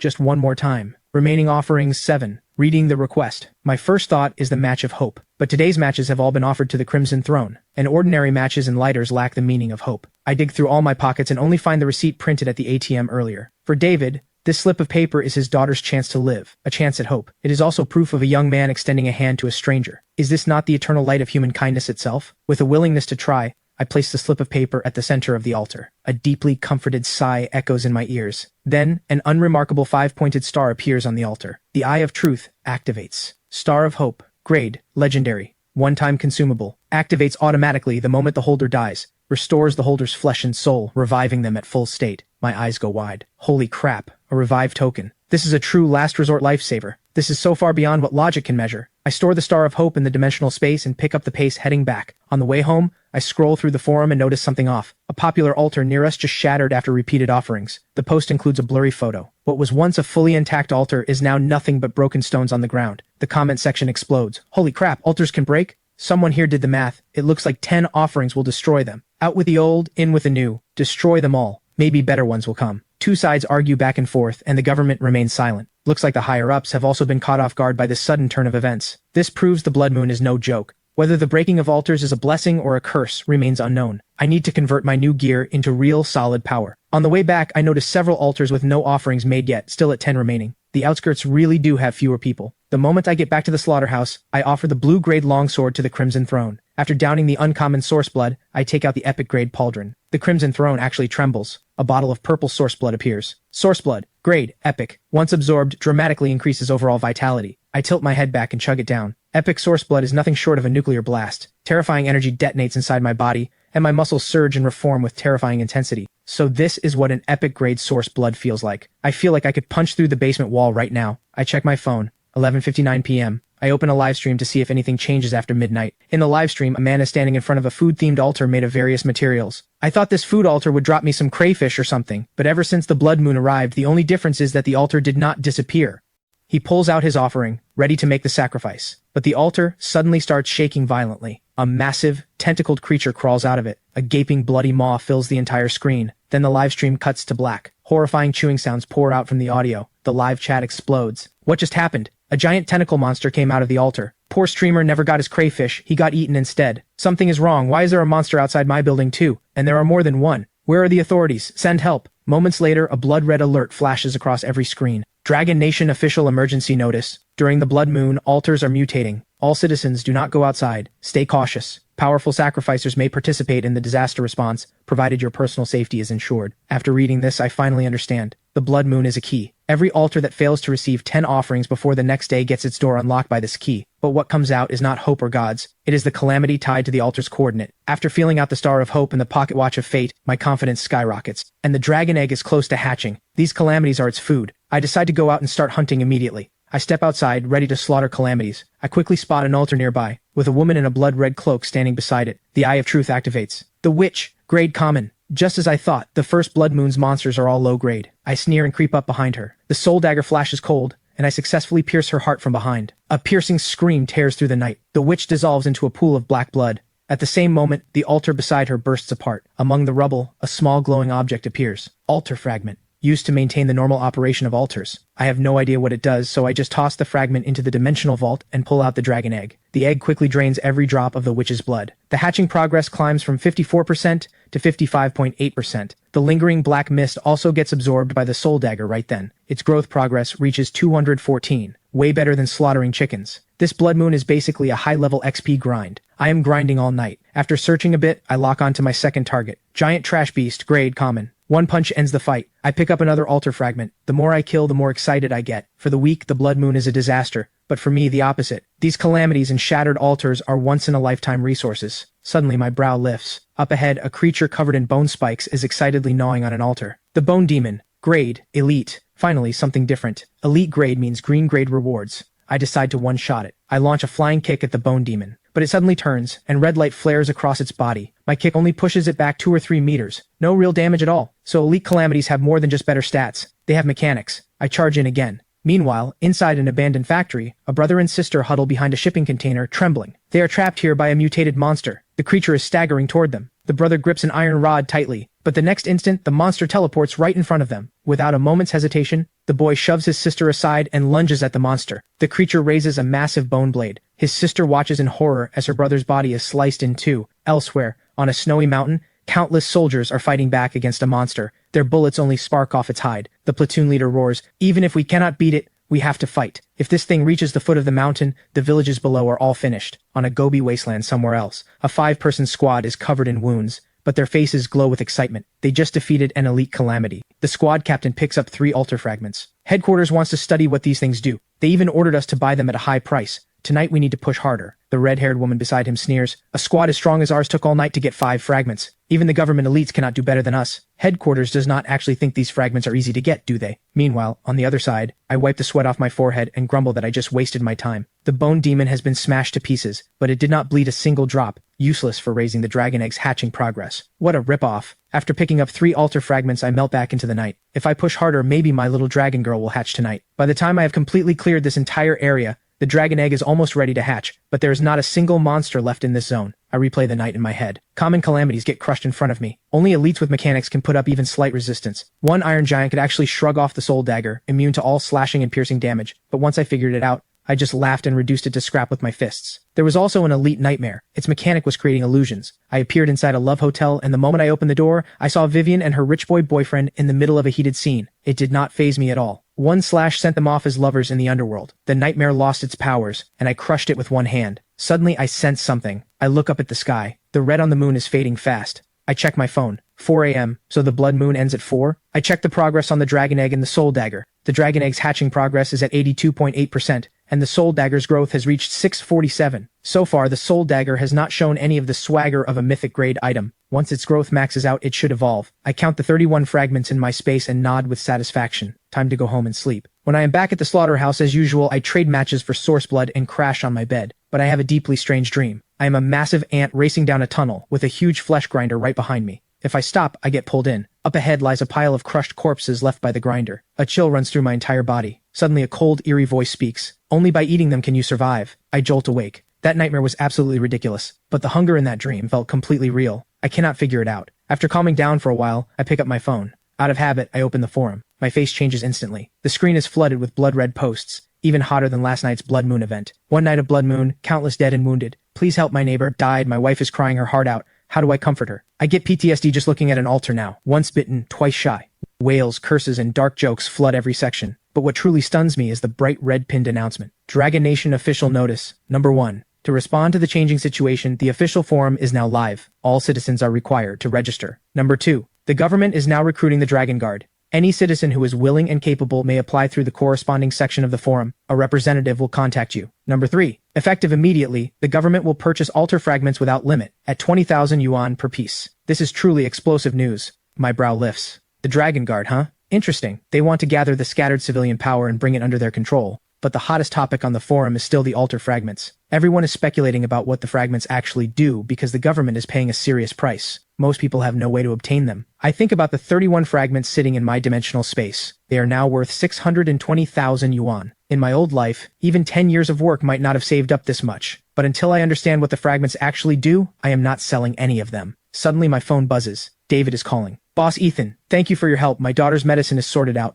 But I wanted to ask you about one more thing. Hearing his grateful tone, my mind stirs. My wife and I made offerings again today. We pulled a white-grade light bulb and a white-grade axe. We know they are useless, but we really need the money. So I wanted to ask if you still want them. Whatever you can offer is fine. His voice grows quieter and quieter, as if he knows he is asking too much. But I hear something else in his words. The government and other organizations have no interest in trash-tier items. Only my Crimson Throne can repurpose them. A bold plan starts forming in my mind. I speak up directly. I will buy them. We can meet tonight. After hanging up, I start thinking. Just scavenging trash myself is too slow. But if I become a hidden boss and build a massive trash recycling network, now is the perfect timing. The only question is whether Uncle David can pass the test. I dial Boss Walker. Boss Walker, come pick up yesterday's processed chickens and bring me another 800 birds. Boss Walker happily agrees. Soon a truck full of chickens arrives. I become the chicken's worst nightmare, slicing through pile after pile of hens. By 4:30 in the afternoon, I wipe the sweat off my forehead. The dragon egg's progress has hit 85%, and the soul dagger's growth is at 720 points. The future looks bright. At 5:30, I arrive at the old residential complex and call David. He leads me up to his apartment. The building is dim and damp, but the inside is spotless. Several childish drawings are pinned to the wall, clearly his daughter's work. My heart sinks a little. The scene strikes a chord in me. Uncle David, are you the only one home right now? David's eyes dim. My wife and daughter are still at the hospital. We usually stay there with them. I only came back today to sell the items for some money. He pulls out 2 objects. I quietly activate the Eye of Truth, a glowing light bulb and a rusty iron axe, both common grade white items. Beyond feeding them to the Crimson Throne, they are completely worthless. David's face shows some hope. He carefully tries, how about 500? Or 500 for both. After saying the number, David tenses up. Terrified, I will think it is too expensive and walk away. Hearing the price, I feel a small jolt inside. 500 for a white grade item is basically a steal. This price would be snapped up instantly. I do not rush to agree. Instead, I ask, do you know a lot of people? David smiles bitterly. My old friends all avoid me now. The only people I deal with these days are other patients' families. I see an opening. I pull out an altar fragment and ask if he recognizes it. David's pupils dilate. I saw this on the forum. If you kill a monster during the blood moon, the altar drops one of these. The government is publicly buying them at 20,000 yuan. David takes a deep breath, trying to compose himself. Boss Ethan, are you asking me to sell it for you? I see the admiration in his eyes. I pat David's shoulder and lay out the deal directly. I am giving you this altar fragment. You sell it. I only want 20,000. The rest of the markup is yours. David's head snaps up. He thinks he misheard, but his expression quickly shifts from ecstasy to confusion. The money you make, you do not need to hand it to me directly. I want you to go to those patients' families and buy more items like these for me. I do not care what price you pay. I will pay you 500 yuan per item. Not 500 for 2, 500 for each one. Hearing this,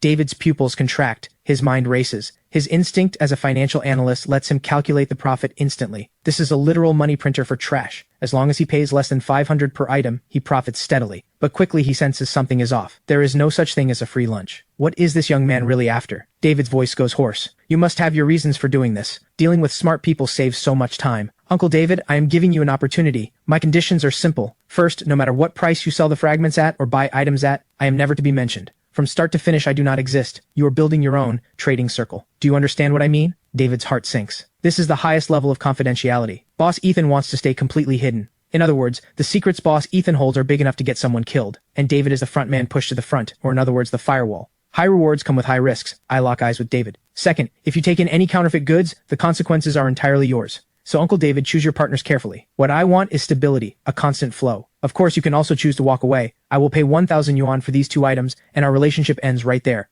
The choice is yours. The room fills with nothing but David's heavy breathing. The pressure from this young man is overwhelming. Choosing the first path is walking the tightrope. Choosing the second is temporary. Safety. But he truly does not want to go back to that hopeless cycle of begging for a few hundred yuan in medical fees. Only by dancing over the abyss can his daughter see a chance, and it is his only path to turn his life around. David grits his teeth and nods.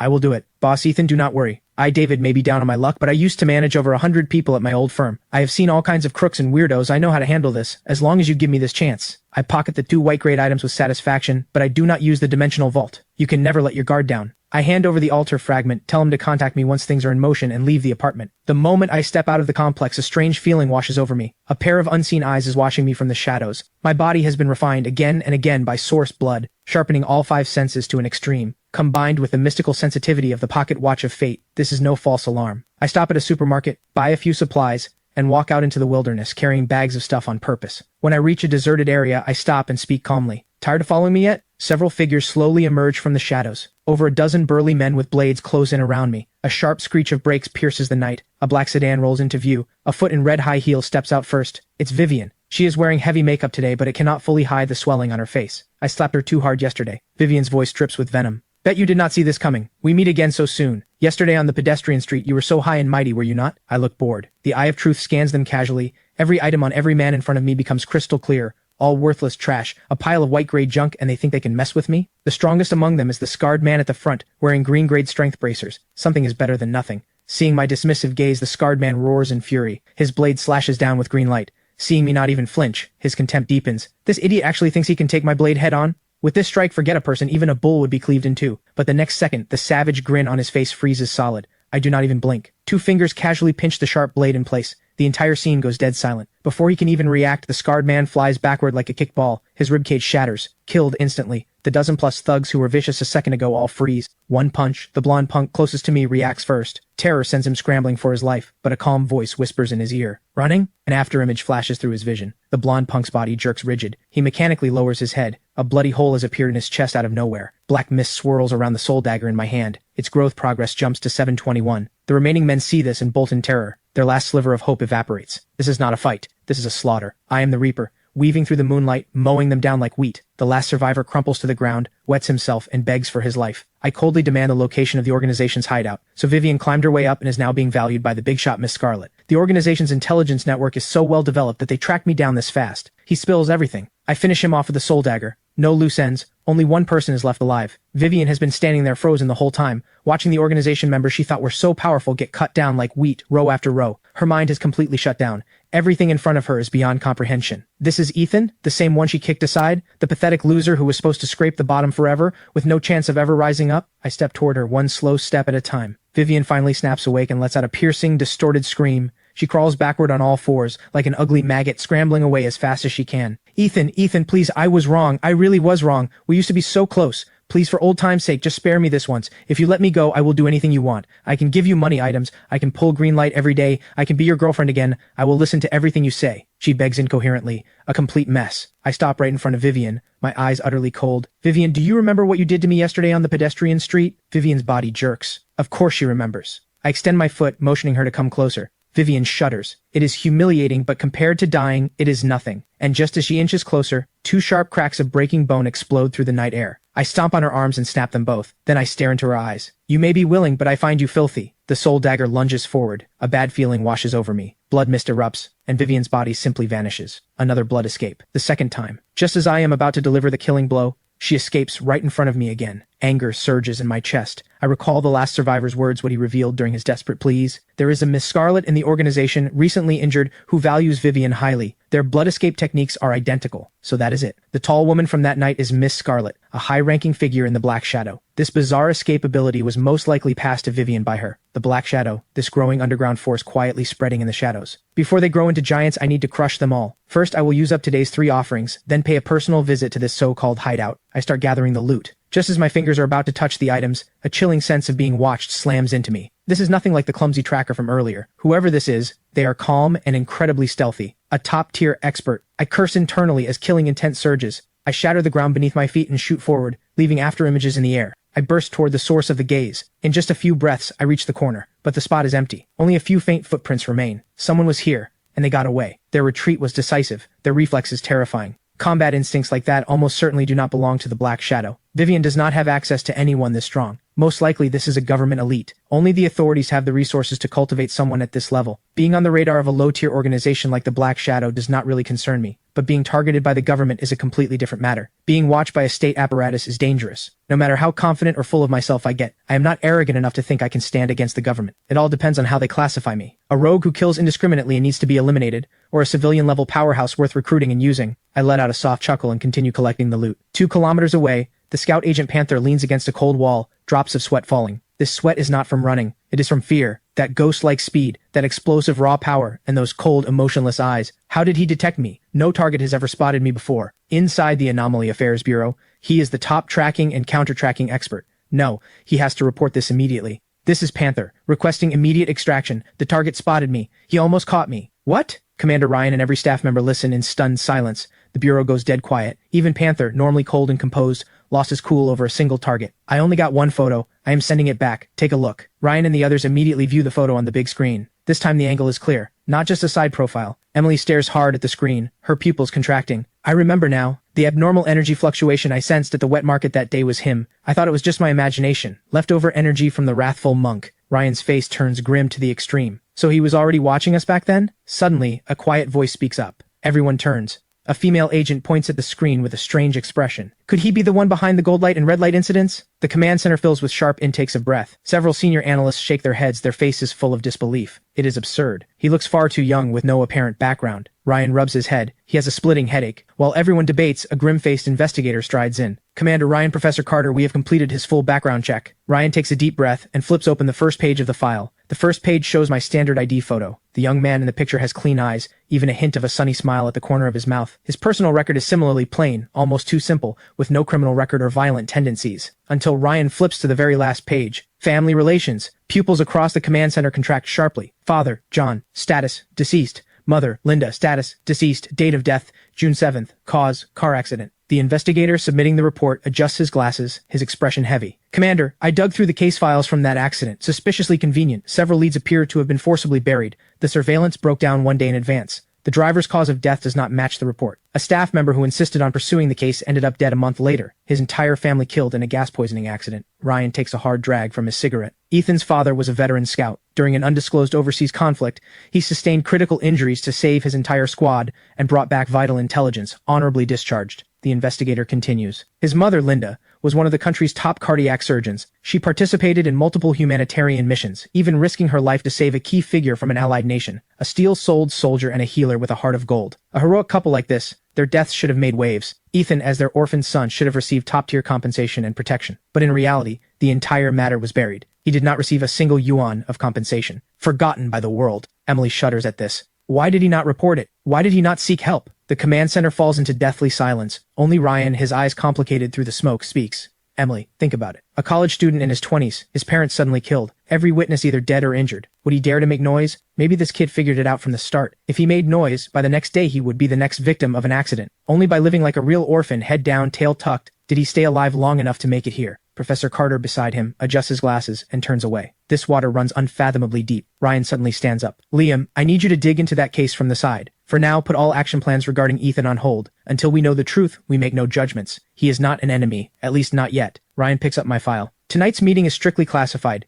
We cannot let Ethan's parents bleed, and then let their child keep shedding tears. Meanwhile, I have already completed 2 offerings. Both are epic grade items, only suitable as feed for the Crimson Throne. I keep searching and finally stop in front of a foul-smelling abandoned building. A crooked sign hangs above it. Pet market. I instinctively cover my nose, but the eye of truth picks up a faint energy fluctuation. Going by past experience, I push open the rusted iron door without hesitation. The air inside reeks of decay. Countless iron cages are piled in the corners. Suddenly, I freeze. An altar unlike anything I have seen before stands in front of me. It looks similar to the Crimson Throne. Over 2 meters across, a massive flesh cocoon radiating an ominous aura. Shadows of worms are devouring and tearing at each other inside, as if forging the ultimate king who would finally emerge from the cocoon. This thing is actually an altar? I do not dare get close. From a distance, I activate the Eye of Truth. After several long seconds, text finally appears. Altar number 1748. Connected coordinate. The ancient nest of eons. The shadow must follow the form. The heart must be unified. But invisible chains, how can they forge a mortal vessel? I seek a single empty paper to shape an unwavering heart. I stare at this cryptic riddle. My scalp tingles. So it is the legendary worm sorcery. And it is throwing word games at me too. I read it over and over but cannot figure out what it actually wants. I give up trying to think it through. I pull out my phone and start searching. After reading the results, things start to clear up. The shadow must follow the form, means the shadow must always follow the body. The heart must be unified, means thought and will must be one. In other words, following and loyalty. So the first keyword is loyalty. The second line.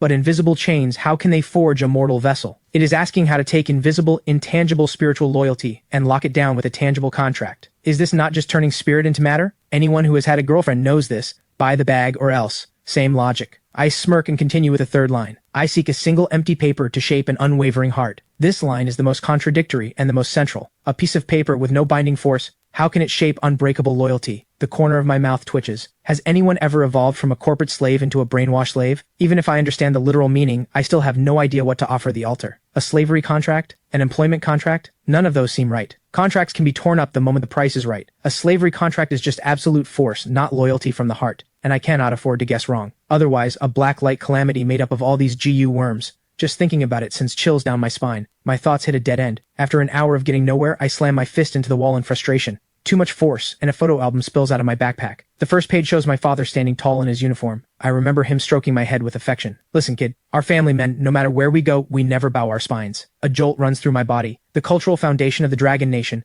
thousands of years of tradition, rests on bloodline and clan. No matter where a person stands, no matter how high they climb, they cannot abandon their surname or the blood flowing in their veins. This is their root. And the family registry, the ancestral hall holding the tablets, are these not the truest empty paper and the truest mortal vessel? A family registry is, at its core, just paper with writing on it. An ancestral tablet is just a piece of wood with carved characters. But to everyone, it is the sense of belonging carved into their bones. The confusion in my eyes vanishes. But cruel reality presses down on me. I have no family now, no family registry. My parents are dead and my relatives avoid me like the plague. I am a complete and utter loner. This altar is a dead end for me. An impossible dead end. Moments later, a low laugh echoes through the silent pet market. The laugh grows louder. I throw my head up, fire blazing in my eyes. If I have no family, then I, Ethan, will establish my own bloodline starting today. From the moment my parents died, I knew there was a massive cover-up. I did not know who my enemy was, so I was trapped in hopeless speculation forever. But the altars descended, and I watched the monopolized rules begin to crumble. Now I am going to fight back. Now I am going to unleash slaughter. So I will lay down my own first ancestral tablet with my own hands. I scan the room and lock my eyes on a fallen shelf. I snap off the thickest pine plank. I bite open my fingertip and write a single word on the wood. Ethan. The plank trembles violently without warning. The energy of my source, blood-enhanced blood, is immense. I can clearly feel a connection forming between me and the tablet. I carry the tablet to the flesh cocoon and press it firmly against the cocoon's surface. Everything around me goes utterly silent. My heart pounds. The next second, drums echo from every direction. I feel transported back to an ancient primal forest where ancient tribes worship in reverence. They offer beautiful women and countless colorful venomous snakes for support. Followers of different schools all display their devotion. Suddenly, a voice rings out. Look, this is what Gu sorcery is. It is following the rules. It is willing sacrifice. You, a rootless mortal, dare to speak of founding your own school? Chaotic willpower slams into my mind. The vision in front of me starts flashing wildly. I can faintly see the G-worms in the cocoon starting to crawl up my arm. I want to leave, but I cannot move at all. The soul dagger in my pocket pulses with black mist. My eyes flare red and my entire body roars with vitality.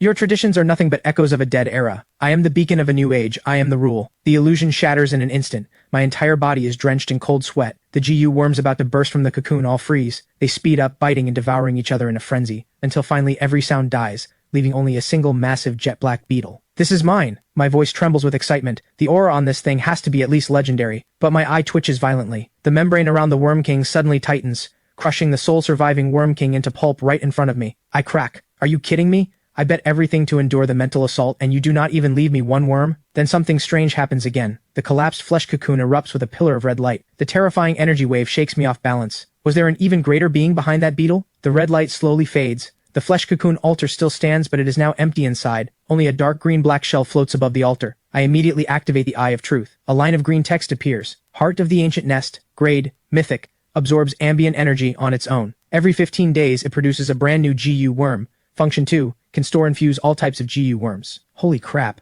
Another mythic grade item, and a perpetual motion machine at that. The output interval is longer, but GU worms are never weak, and Function 2 even allows fusion of these worms, meaning if I cross an Echo worm with a 7 Calamity worm, I get an absolute masterpiece. Suddenly I notice something beside the heart of the ancient nest. 2 GU worms float there, one large and one small, both blood red. The larger one is the size of a fingernail, lying still. The smaller one circles around it like a tiny red mole. The Eye of Truth activates. Bloodline Loyalty Worm. Grade. Legendary. The mother worm can be merged into the user's own body. The child worm can be merged into a target's soul. The child worm's host will remain absolutely loyal to the mother worm's host. The moment the child worm's host harbors any thought of betrayal, the mother worm can destroy the child worm's host instantly. I suck in a sharp breath. This thing's function is insane. Once planted, the target becomes my loyal puppet, their life and death entirely in my hands. The first person who pops into my head is David.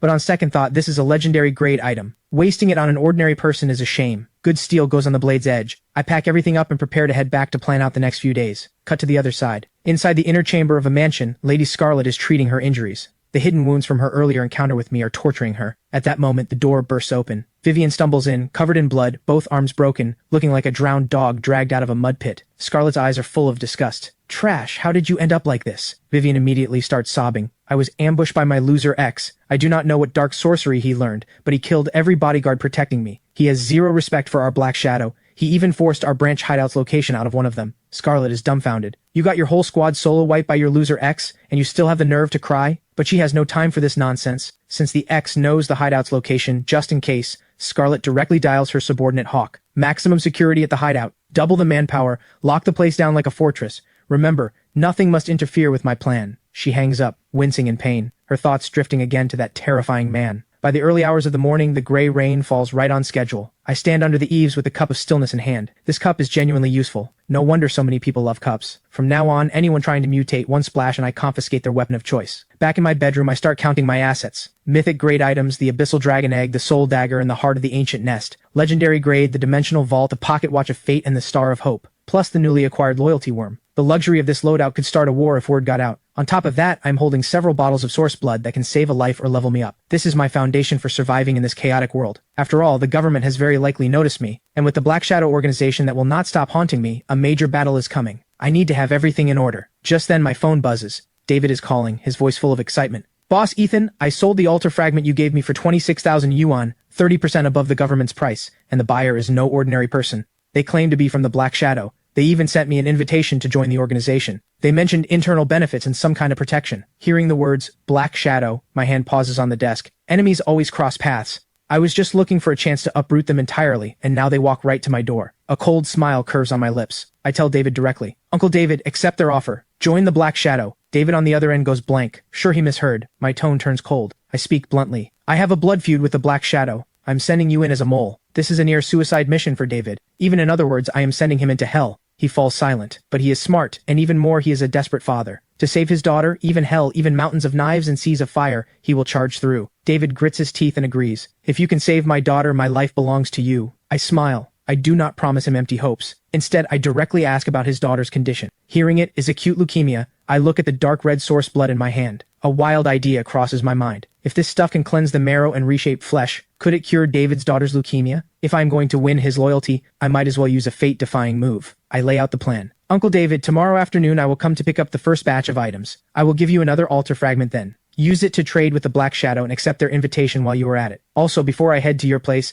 I want to stop by the hospital and visit your daughter. After hanging up, I lie down to sleep, and I have an absolutely ridiculous dream. In the dream, I am being chased by a vampire in a tailcoat. This vampire is impossibly elegant and noble. He quickly corners me. Just as I am about to fight for my life, he leans close to my ear and says with a wounded look, Bro, what kind of self-respecting vampire eats matches every day? I jolt awake and burst out laughing in disbelief. The freaking Crimson Throne is sending me dreams, complaining that the matches I feed it are too low grade. I storm down to the basement and unload on the beating heart. A son does not mind an ugly mother. A dog does not mind a poor home. You should be grateful you have anything to eat. And you are picky? But complaining aside, I realize something. This thing has consciousness. It must have evolved through devouring items. To soothe this fussy ancestor, I reluctantly toss in a few matches. Watching it consume them twice as fast as before, I am thrilled inside. From now on, I need to find better stuff to feed it. After soothing the throne, I look at the dragon egg in my hands. The hatching progress is stuck at 85%. I pull out a bottle of source blood, hoping to give it a snack. But the dragon egg has serious pride. Its tail flicks the bottle away in refusal, not even bothering to look at it. I am speechless. Well, this one just can't appreciate the good stuff. It looks like the only way to hatch it is the most primitive method. Kill monsters. If I keep slaughtering chickens every day, the soul dagger is going to start sending me dreams too. Time to switch it up. I dial Boss Walker and ask for 100 pigs. I am sick of killing chickens. I need a change of pace and some new practice. But the moment Boss Walker hears the word pig, his voice starts shaking with fear. Boss Ethan, you cannot touch pigs right now. Several big pig farms have had freaky stuff going down. My brow lifts. I tell him to explain. Boss Walker stutters out the story. Last night, I was on a video call with Mike. I saw the pigs go insane right in front of me. Their eyes were blood red, biting anyone they saw. They even tore Mike apart right there on the camera. The screen was nothing but black blood and screams. Scared the soul out of me. I have called him since no one picks up. And that place, Lee Family Hollow, it has to be a living hell right now. After hearing this, I actually smile. What a coincidence. I was just looking for a place to grind XP, and these mutated pigs are basically a buffet served straight to me. I ask him for the address right away. Seeing me so determined, Boss Walker has no choice but to give it to me. He even tries to give me his green great axe for self-defense. My heart warms. The axe is just scrap metal to me, but the gesture means a lot. I turn down the axe and say, "Stay safe at home. When I get back, let me buy you and your wife a drink." Cut to a new scene. I follow the GPS to Lee Family Hollow. The place is genuinely in the middle of nowhere. Not even a bird around. The air reeks of decay. A rusted mailbox stands in the middle of the road. I stop in my tracks. Why would a place this far out in nowhere even have a mailbox? The Eye of Truth activates. Altar number 52818. Connected coordinate, the mailbox of all realms. Addicted to secrets, obsessed with peeking and sharing everyone's gossip. Seeing the number, I almost lose it. 52818. In our language, that sounds exactly like, I love digging up dirt. This altar's asking for something is pretty shameless. Zero boundaries. But if I play it right, this thing might let me peek at some earth-shaking secrets. After a moment of hesitation, I decide to handle the main task first. I creep through the village to a crooked-necked locust tree. Several pig pens have walls already half collapsed. As I approach, horrifying chewing sounds drift out from inside. A creature inside, easily one size larger than a normal pig, stands with its back to me, frantically devouring something. The Eye of Truth activates. Plague boar. Grade. Calamity. A livestock animal completely corrupted by pollution. All sanity gone. Reduced to a creature that only knows killing and eating. I chew on the word pollution and start wondering where the source of this corruption is. But I waste no time. I sneak up behind it and bring my blade down. The massive pig head rolls clean off. The soul dagger's growth jumps by over 10 points instantly, way faster than chickens. But just then, the headless pig corpse explodes without warning. The massive blast alerts the entire pen. Dozens of plague boars burst through the fences and charge out, a pair of blood-red eyes locked on me. Anyone else seeing this would wet themselves, but in my eyes I am trembling with excitement. These are not monsters, these are walking XP packs. Looks like the soul dagger and my little dragon girl are about to feast tonight. The roars shake the air. The pig herd surges forward like a mudslide. I do not dodge. I charge straight at them. Blade flashes, pig heads fly. With every strike the soul dagger's progress bar surges. Explosions go off all around me. I move through the herd like a ruthless harvester, grinding monsters in a frenzy. Just as the soul dagger's progress maxes out, a wave of dread hits me. The pocket watch of Fate's warning sends me leaping back. I notice something strange. The black blood from the explosions has not dispersed. It is being pulled toward the crooked-necked locust tree. My heart sinks. So this is the old dark under the lamp trick. The real boss is this tree. Once the locust tree drinks its fill of blood, it springs to life. Its withered branches twist and grow at frantic speed. Countless blood-red leaves appear out of thin air, forming a sky-blocking twisted canopy. Watching this, I cannot help but mutter, this is freaking wood-style, forest realm descent. On the trunk, masses of writhing flesh gather and form a massive single eye. The thing is alive. The Eye of Truth activates instantly. Lines of burning blood-red text flash before me. Altar number 5177. Connected coordinate, the cradle of rot. Feeding on the flesh and blood of all living things in a place of despair and silence, it nurtures the child of rot. The number has a 5 in it. What does that mean? No time to think it through. The pressure this tree gives off is stronger than the epic grade wraith from before. This thing is nurturing some child of rot. I have to take it out before it fully forms. I grip the freshly upgraded soul dagger, killing intent surging. Just as I am about to charge, a deafening boom erupts. I detonate the vitality at my feet and shoot backward like an arrow. Where I had been standing, countless crimson vines have burst through the ground. The blood-red canopy above shakes violently. Tens of thousands of leaves transform into a rain of blades screaming down toward me. The entire area has become this creature's absolute domain. I activate the Eye of Truth one more time. The one-eyed tree demon's information finally appears. Caretaker Locust, grade, epic calamity. A calamity born from a mutated altar, tasked with guarding the descent of the child of Rot. So altars with a 5 in the number are mutated altars. No time to dwell on it. The pocket watch of Fate's bullet time activates instantly. The razor-sharp leaf rain is already at my head. I dance through the storm of attacks weaving between the gaps in the vines and blades. But the creature's firepower is overwhelming. A leaf glowing with eerie red light slices my arm. The flesh around the wound starts blackening and rotting. My face goes pale. The source blood inside me surges, forcibly suppressing the spread of that toxic power. But that moment of distraction costs me. A massive vine slams into my back. The hit nearly shatters my bones. I cough up a mouthful of blood. The threat of death looms again. Epic calamities really are way too overpowered. Another giant vine sweeps in. I cannot dodge it. Suddenly, I remember the cup of stillness with a gray rain inside. I decide to throw a Hail Mary. I pull out the cup of stillness and hurl the contents at the vine. A miracle. The vine that could crush a tank turns into rotten wood the instant it touches the gray rain. It crumbles to ash. The caretaker locust's single massive eye blanks out. It clearly does not understand what just happened. While it stalls, I push off and charge again. The caretaker locust goes berserk. Countless blood-red vines burst from the earth. This is its true complete form. But there is no retreat for me. I sprinkle the gray rain to clear a path while pushing through the storm of leaves toward its body. The cost is brutal. Countless wounds open across my body. My consciousness starts fading, but I get closer to that single eye. 30 meters, 20 meters, 10 meters. Then, the cup of stillness runs dry. My heart drops. No more life-saving trick. The caretaker locust seizes the moment. The trunk splits open and launches a killing blow black vine, so fast it sends despair through me. Even the pocket watch of fate shows nothing but the blood red of death in its prediction. At the last possible second, I pull out a match of hope and light it in the deepest darkness. With a thunderous boom, the flame touches the vine and triggers a massive explosion. The killing strike is forcibly halted. Fire conquers wood. This is hope. I seize the moment.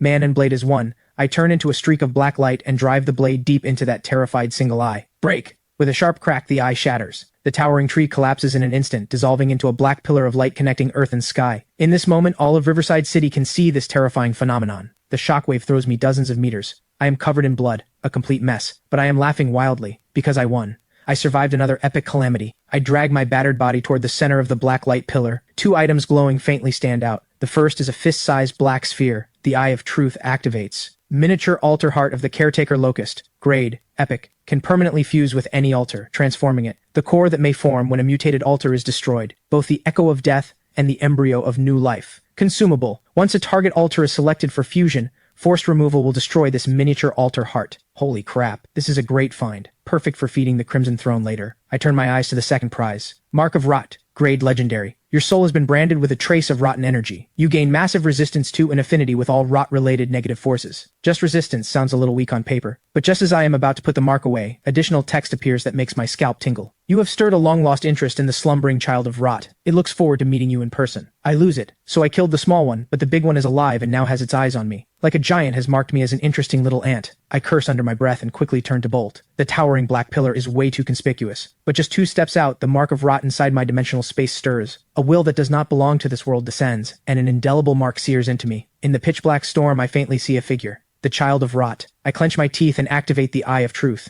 Unprecedented pain stabs through my eyes. 2 streams of burning blood tears trail down from the corners of my eyes. Show me. Show me what the hell you are. Name unknown. Grade unknown. Description unknown. Seeing this, I cannot suppress the surge inside me. I spit out a mouthful of black blood. The target seems to exceed the Eye of Truth's current limits. I have a lot of cheats stacked. In today's world, I am undoubtedly a powerhouse. But in front of those things, I am still just an ant. I lift my head toward the sky again. The figure has vanished. Meanwhile, all of Riverside City is in chaos. The Anomaly Affairs Bureau raises a Level 1 alert and names this towering blacklight event the Great Dark Sky. Scarlet also sees the phenomenon. She immediately gathers her elite forces and rushes to the scene. Every shady figure hiding in the shadows swarms toward Lee Family Hollow. Anyone with even a bit of power is heading there, hoping to grab a piece of the action. But I am the only one going the other way. I am heading to the gossip altar I found earlier, and checking on the upgraded Soul Dagger along the way. Middle Soul Dagger, grade mythic, new ability, immune to all mechanics. My mechanics override yours. New ability, Soul Nourishment. After killing a target, drain its life essence to sustain the wielder through endless slaughter.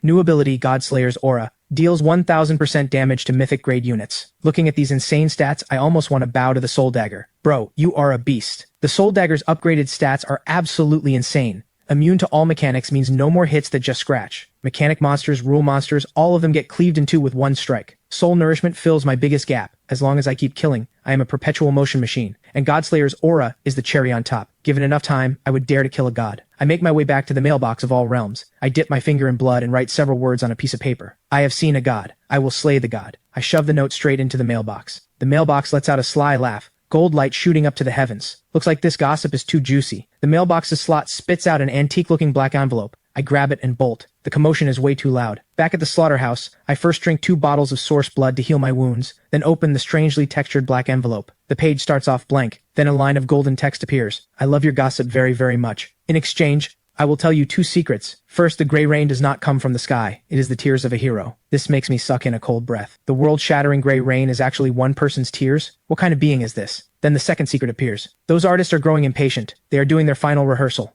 Especially him. He very much wants to meet you. My brow furrows. What a riddle master. Who are the artists? Who is he? I activate the Eye of Truth, trying to probe the hidden cause and truth behind these lines. Nothing comes through. The next second, the black envelope and letter dissolve into a handful of golden dust, vanishing into the air. The lead is gone. I slam my fist on the table in fury. This altar is unhinged. It just had to be a riddle master. If I cannot figure it out, I will not waste energy on it. Building strength is what matters now. I call Boss Walker and ask him to send over another 1,000 chickens. I throw in a little performance, pretending the giant black pillar scared me into running home. Boss Walker buys it instantly. As long as you are alive. Good thing you did not go. We do not go. We do not go. After hanging up, I head to the basement and pull out the Caretaker Locust's miniature altar heart. This is a gamble. If I win, the Crimson Throne evolves. If I lose, I wasted an epic grade item. I wave the miniature altar heart in front of the throne, warning it not to just snack on it, then place it on. With a hissing sound, blue smoke rises. The miniature altar heart suddenly opens its single eye and extends countless black roots, trying to force a parasitic takeover. This completely enrages the slumbering king. The Crimson Throne shakes violently. Countless blood-red tentacles burst forth and crush the invading roots without mercy. In just 1 minute, the fight is over. The black roots are completely devoured. Everything goes still. Just as I am about to complain that I broke it, I see a bright green branch sprout from the center of the throne, with a translucent green fruit hanging at its tip. The Eye of Truth reveals, the Crimson Throne has fused with the Caretaker Locust's heart. New special trait,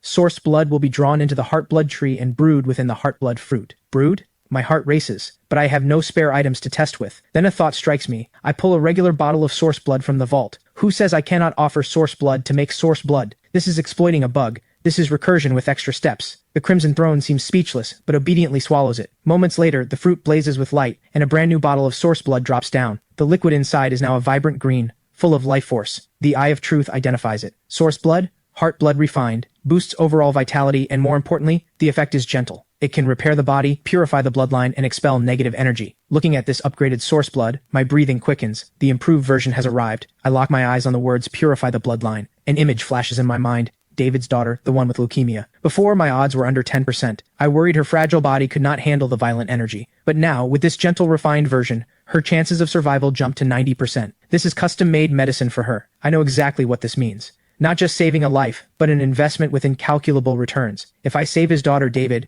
with his financial mind and sharp intellect, becomes my most loyal right-hand man. This is locked in. Feeling great, I pull out my phone to scroll through the forum. One glance, and my face changes instantly. What the hell happened? I expected the Caretaker Locust kill to dominate the trending list, but when I open the forum, the posts about the Riverside City Black Light are there, but they are buried under even more terrifying news. A string of bold, blood-red headlines fills my screen. All paper figures in the town have come to life, beating gongs and drums in the streets, holding ghost weddings and funerals, not for the faint of heart. High-res photos inside. Mahjong tiles clatter through the city at midnight, driving countless residents insane. Giant mutated sea creatures surface in the East Sea. Stones in the West River come to life, forming a beast army marching toward the cities. Plague abroad, volcanoes erupting. Clearly, every single one of these is the work of mutated altars I have not seen yet. The Caretaker Locust was not an isolated case. After the Blood Moon event, the world never returned to its old order. Mutated altars are spreading like wildfire, nurturing countless unknown horrors. This makes me realize I have to grow stronger faster. By 4 p.m., I have processed all 1,000 chickens. The Soul Dagger's 10,000 evolution points feel like a drop in the bucket. My little dragon girl's hatching progress hits 88.5%.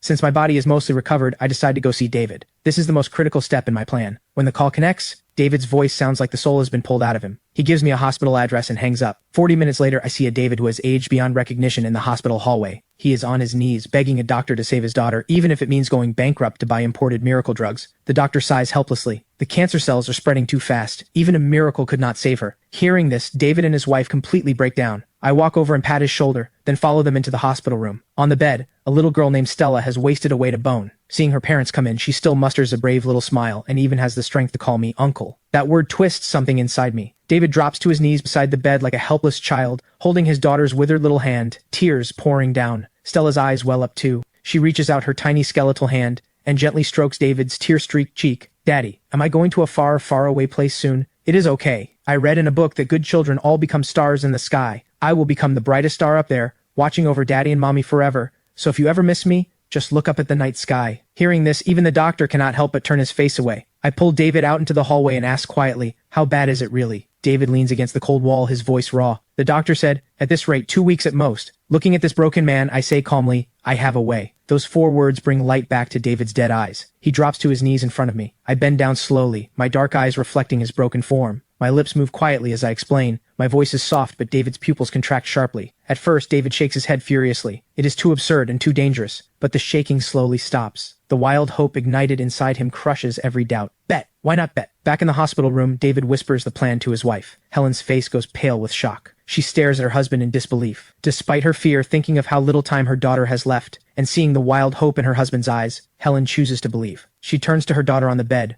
voice trembling. Stella, this gentleman has a special medicine, but it might hurt a little, and it might hurt you. Are you scared? Stella, weak as she is, barely hesitates. She shakes her head gently. Stella is not afraid of pain, as long as I can stay with daddy and mommy, and if it does not work, please do not blame the gentleman. David spins his face away, refusing to let his daughter see his tears. I say nothing more, I just directly reach into my pocket and pull out a bottle of source blood glowing with faint green light. Helen takes it with trembling hands. The instant the cap comes off, an overwhelming life force fills the entire room. Even the exhaustion on the couple's faces eases. A miracle drug. This has to be a miracle drug. Helen's heart fills with hope. She carefully brings the bottle to her daughter's lips and feeds her every drop of the source blood. At first, nothing happens. But after a few seconds, the heart monitor goes off the charts. The doctor tries to rush in, but the door is locked. Just seconds later, a miracle. The chaotic vitals return to normal. Color blooms in Stella's pale cheeks. David's voice trembles, his pitch breaking. Stella, how do you feel? The little girl slowly opens her eyes. I feel good. Just a little. This makes our hearts clench again. Stella adds with a small smile. Just a little hungry. At those words, the weight on David and Helen's hearts finally lifts. Tears burst forth uncontrollably. There is hope. Their daughter has really been pulled back from the gates of death. 1 drop of divine blood, and even death walks around. At that moment, the hospital door is finally unlocked by Dr. Chen with a backup key. Just as he is about to lose his temper, he freezes on the spot. The little girl's complexion is visibly warmer, and the machines are reading normal values. Seeing this, his jaw nearly hits the floor. Seeing this, I turn around and speak calmly. Dr. Chen, no need to make a scene. I used an alter item on her. I do not want word of this getting out. It would only cause trouble. The doctor snaps out of his shock instantly. He hears the threat in my words and understands exactly what they mean. He just never imagined that in the alter era, someone would use such a priceless treasure to save one little girl's life. Anyone who can produce items like this and use them so freely must be terrifying behind the scenes. Crushing him would be easier than crushing an ant. Dr. Chen catches on instantly. I will go prepare for follow-up exams. Sir, please do not worry. My lips are sealed. Without lingering, he turns and leaves. Once Dr. Chen is gone, David and his wife are about to drop to their knees before me. I stop them and tell them to focus on their daughter. Uncle David, I will wait downstairs. On my way out, I suddenly turn back to the little girl. Oh, Stella, next time do not call me uncle. Makes me feel old. With a smile, I leave. I may have used David, but the rescue itself is genuine. Outside the hospital, my smile fades. I look up at the black pillar still standing on the horizon. By all logic, with the caretaker Locust dead, this phenomenon should have faded. So why is it still there? Is something else going on? I scroll through the forum, my heart tightening. I tap black light hard. Massive amounts of info flood the screen. Most of them are failed offerings, but I scroll fast, locking onto the posts that stand out. Towering black pillar lingering deep in the mountains of the town. Wanging city coordinates. The black light has torn a hole in the sky. Government has issued an emergency lockdown. As one of the original culprits, I know exactly what these black pillars mean. I am the first known person to take down a miniature mutated altar, but I am definitely not the only one. The world might have far more units capable of handling epic-grade mutations than I imagined. Meanwhile, David walks out of the hospital. He moves through the crowd, his pace unhurried, but every step rock steady. His back is no longer bent. Tear streaks still mark his face. His eyes still red and swollen, but in those eyes there is no trace of defeat. I sense him and turn to look. This man has walked out of his shadow, step by step, into a new life I gave him with my own hands. Finally, David stops in front of me. The noise around us fades into silence. He extends his hand. I smile and shake it. Everything is understood without words. A dozen minutes later, I am sitting on the worn-out couch in David's home,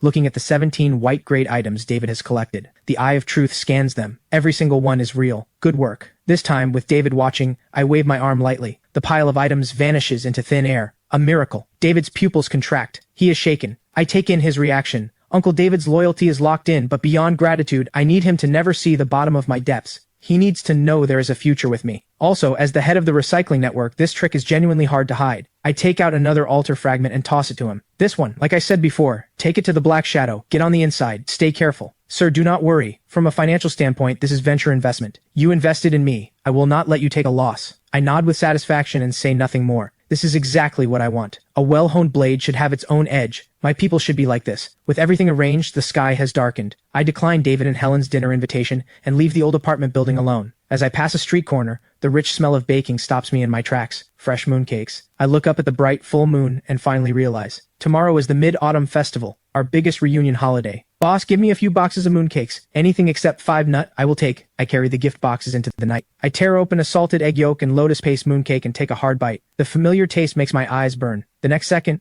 my smile freezes. Mid-Autumn Festival. Mid-Autumn Gala. Rehearsal. The 52818 Altars message explodes in my mind. Those artists are growing impatient. They are doing their final rehearsal. Could it be in these next few days? Realization dawns in my eyes. At that moment, a faint singing voice drifts in on the night wind. The tone is mournful, racked with sorrow to the extreme. The melody is dark, twisted. Who is there? I flick my wrist and the soul dagger slides into my palm. Cold killing intent locks onto the surroundings, but there is nothing. An unexplained anger rises in me. The desolation and loneliness in that voice resonates, damnably, with the emptiness I feel right now from missing my parents. I lower my profile and melt into the shadows. A few minutes later, I push aside the tall grass in front of me, and my pupils contract. An abandoned open-air theater stands before me. The audience seats are empty, but the air is heavy as if filled with invisible ghosts. 3 completely different voices are weaving together on the stage. On the left, a desolate male role. In the middle, a sorrowful female role. On the right, a cackling clown. Male role, female role, and clown all present. I activate the Eye of Truth. The stage's disguise falls away. 3 altars reveal their true forms. The left altar is built from broken halberds and shattered armor,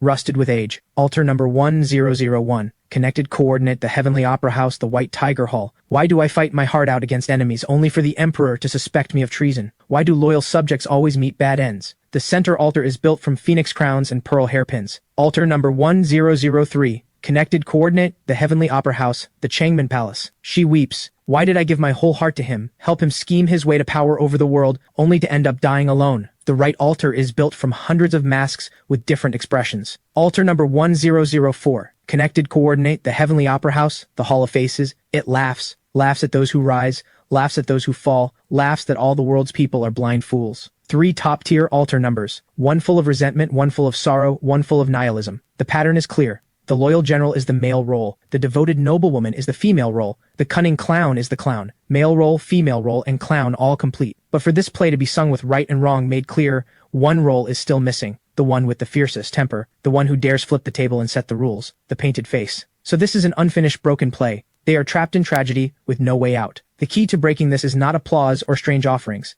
They need a judge to deliver the verdict. If they need someone to flip the table, then let me. My thoughts drift to the operas my father loved most. The painted face role represents order, represents the will of heaven. They love and hate clearly. Loyalty and treachery are judged on sight. They are true characters who stand tall and proud. A man should be like the painted face role. Black is black, white is white. You need your own moral compass and you keep your spine straight. Under the moonlight, I shake my head and smile bitterly. Dad said it well, but he earned countless military honors only to die in a wrecked car. Did his loyal bones ever rest in peace? Mom had a heart of mercy, saving lives only for her white coat to be stained with blood. Grief and rage erupt from the deepest part of my soul like a volcano that has been building for billions of years. A broken play indeed. A fitting ending of dying without peace. A fitting tale of unwavering through life and death. I step onto the ruined stage. War drums seem to sound at my arrival. If we are going to perform, then let us perform until our hearts are spent. I walk to the edge of the stage and meticulously straighten my clothes. Proper attire is a sign of respect, not for this stage, not for these altars, but for the role I am about to play. I become the painted face and roar at the male role altar. General, what did you do wrong? The wrong was done by that foolish emperor who listened to slanderers. All your brothers are dead. You will not seek justice for them, and instead you wallow in self-pity here? Do you deserve to be called a general? This roar carries no operatic melody, only pure accusation and rage. I drop to one knee, and with a thunderous fist slamming into the stage, this strike sets the tone for the grievance. The male role altar shatters. The resentment dissolves. I shift my stance, turning to compassion as I face the female role altar. Lady, you did nothing wrong. The wrong was done by that scumbag who never deserved you. So many people in this world go hungry, so many poor women suffer. You are a high and mighty imperial consort, yet you're throwing your life away over nothing but a little romance. Do you deserve to be the mother of a nation? Your tragedy ends here by my hand. The female role altar's light dims. She submits. Then a giggling laugh rises again. The Hall of Faces altar's sly cackling does not stop. It only grows louder. Well done. Truly well done. But it is all fake. Your hate is fake. Your grief is fake. You are not the painted face at all. You are just a madman who jumped on stage to act out. The truth pierces through. The male role and female role altars, just subdued, surge with resentment again. This is not righting the world. This is desecration by an outsider. The clown keeps mocking. Ignorant. Pathetic. The painted face curls his lips and smiles too, but there is no warmth in that smile. Yes, I am fake. The whole stage falls into stunned silence. I point at my own heart, my voice raw. Your sorrows and joys were written in a script, flowers in a mirror, the moon in water. But me, my tragedy is real. My hatred is alive. Every second I have lived is 10,000 times more real than your broken play. Today, I make my own body the stage. The blade pierces flesh. I slash down hard, painting the face mask in blood. With my own blood, I paint a face that is upright and uncompromising yet bears a sea of blood-deep grudges and lives for vengeance. The pain is unbearable. But the smile on my lips only grows more deranged. The wavering White Tiger Hall and Changmen Palace are now completely subdued. Even the Hall of Faces altar, the one that prided itself on being clear-eyed and untouchable, freezes. The expressions on its hundreds of masks lock in place, turning to pure acknowledgement. I am Ethan, but I am also the painted face. Who dares say I am fake now? I am an orphan on the mid-autumn reunion night with no kin. I am a son with both parents dead and no vengeance to claim. Hatred for the heavens that are unjust. The orphan's grief and rage. I am not playing the opera deity. I am more wretched than a god. I am more real than a god. A thunderous roar erupts first from the White Tiger Hall altar. All killing intent and resentment vanish. Then the Changmen Palace altar collapses. The phoenix crowns and pearl hairpins shatter into fragments, transforming into a brilliant rain of gold. Finally, the Hall of Faces altar releases a long sigh that sounds like both crying and laughing, full of relief. The expressions on every mask dissolve into countless golden particles. 3 distinct streams of golden light mingle and shine, each radiating its own brilliance. Before I can catch my breath, a blood-red pillar of light descends from above, piercing through all the golden lights like a god-slaying spear. Holy crap! Mythic grade! Before I can react, the 3 split streams of golden light transform into 3 torrents of information flooding into my forehead. 3 distinct visions appear in my mind. I see the general planting flowers in a mass grave after his death. I see the imperial consort ascending the throne, ruling the world. I see the clown removing his mask, shedding a single tear for a beggar. At the same time, I see the rewards. 3 treasures hover above the altars. I drop to one knee, my legs giving out. The mental strain is too much. I pull out a bottle of source blood and chug it. Massive life force flooding through my limbs, healing my wounds at an incredible pace. I slowly rise and walk to the White Tiger Hall altar. The Eye of Truth activates. Tyrant's Helm, Male Roll Series, Legendary. Function 1, Tyrant's Authority. The stronger your vitality, the heavier your aura. Increases physical damage reduction and damage proportionally. Function 2, Last Stand. When surrounded by 3 or more enemies of equal or higher tier, Tyrant's Authority's effect scales with their numbers. My eyes blaze. This passive is made for me. I move to the Changmen Palace altar. A jade pendant glows with shifting colors above it. Beauty's Pendant, Female Roll Series, Legendary. Function, Diversion of Disaster. All single target attacks aimed at you have a chance to be redirected, striking a random unit beside you instead. My face goes weird. This thing is creepy. Every assassin's worst nightmare. Finally, I turn to the Hall of Faces altar on the right. If the clown had not pushed me to the edge in those final moments, I would never have painted my face in blood. I am the opera itself. In a sense, this clown made me. I walk to the altar and gently take a dark red tooth in my hand. Reverse Tongue, Clown Series, Legendary. Function 1, Eye for an Eye. When affected by a negative status, has a chance to trigger a counterattack, reflecting the weakened effect back to the source. Function 2, a chance to reflect any negative status. My breath catches. In this superhuman era, curses and poisons come from every direction. If I can stack this chance high enough, I am untouchable. 3 legendary grade series items in one go. Pure profit. Finally, I look up, eyes locked on the center of the stage, exactly where the blood-red light from the heavens struck. The true grand prize. My heart pounds wildly. 3 legendary grade pieces are already absurd wealth, but that blood-red pillar from the heavens, descending from beyond the sky, was overwhelming, piercing through all 3 streams of golden light. Mythic grade for sure, but descending from the heavens like that, I have never seen anything like it. I carefully approach the faint glow. It is a sheet of painted skin as thin as cicada wings. The Eye of Truth activates. Performer's Visage. Painted Face Series. Mythic. Function. Visage of Awe. Once worn, any who meet the wearer's gaze feel fear and lose their will to fight. I burst out laughing. This Visage of Awe is strong, in the literal sense of the word. Even more terrifying, the Painted Face series has a full 7 pieces. If the entire set is mythic grade, what would the world look like once it is complete? The moon tonight is so beautifully round. My mood lifts considerably. After this battle, I think back to the other lines from the letter. Those artists are growing impatient. They are doing their final rehearsal. Especially him. He very much wants to meet you. After tonight's performance, the fog finally clears. Are those 3 from the Heavenly Opera House not the purest artists? Following this logic, before encountering the Heavenly Opera House, I did meet one before. With a flick of thought, a singed edge ticket to Act 4 appears in my hand. 4444, the Theater of Sorrows, a tragic heroine doomed to repeat her role on stage forever. Artist, female lead, she. Every clue connects into one line. The one mentioned in the letter is most likely this eternal heroine of the Theater of Sorrows. The photo of Vivian I despised I once offered, the one I hated and discarded,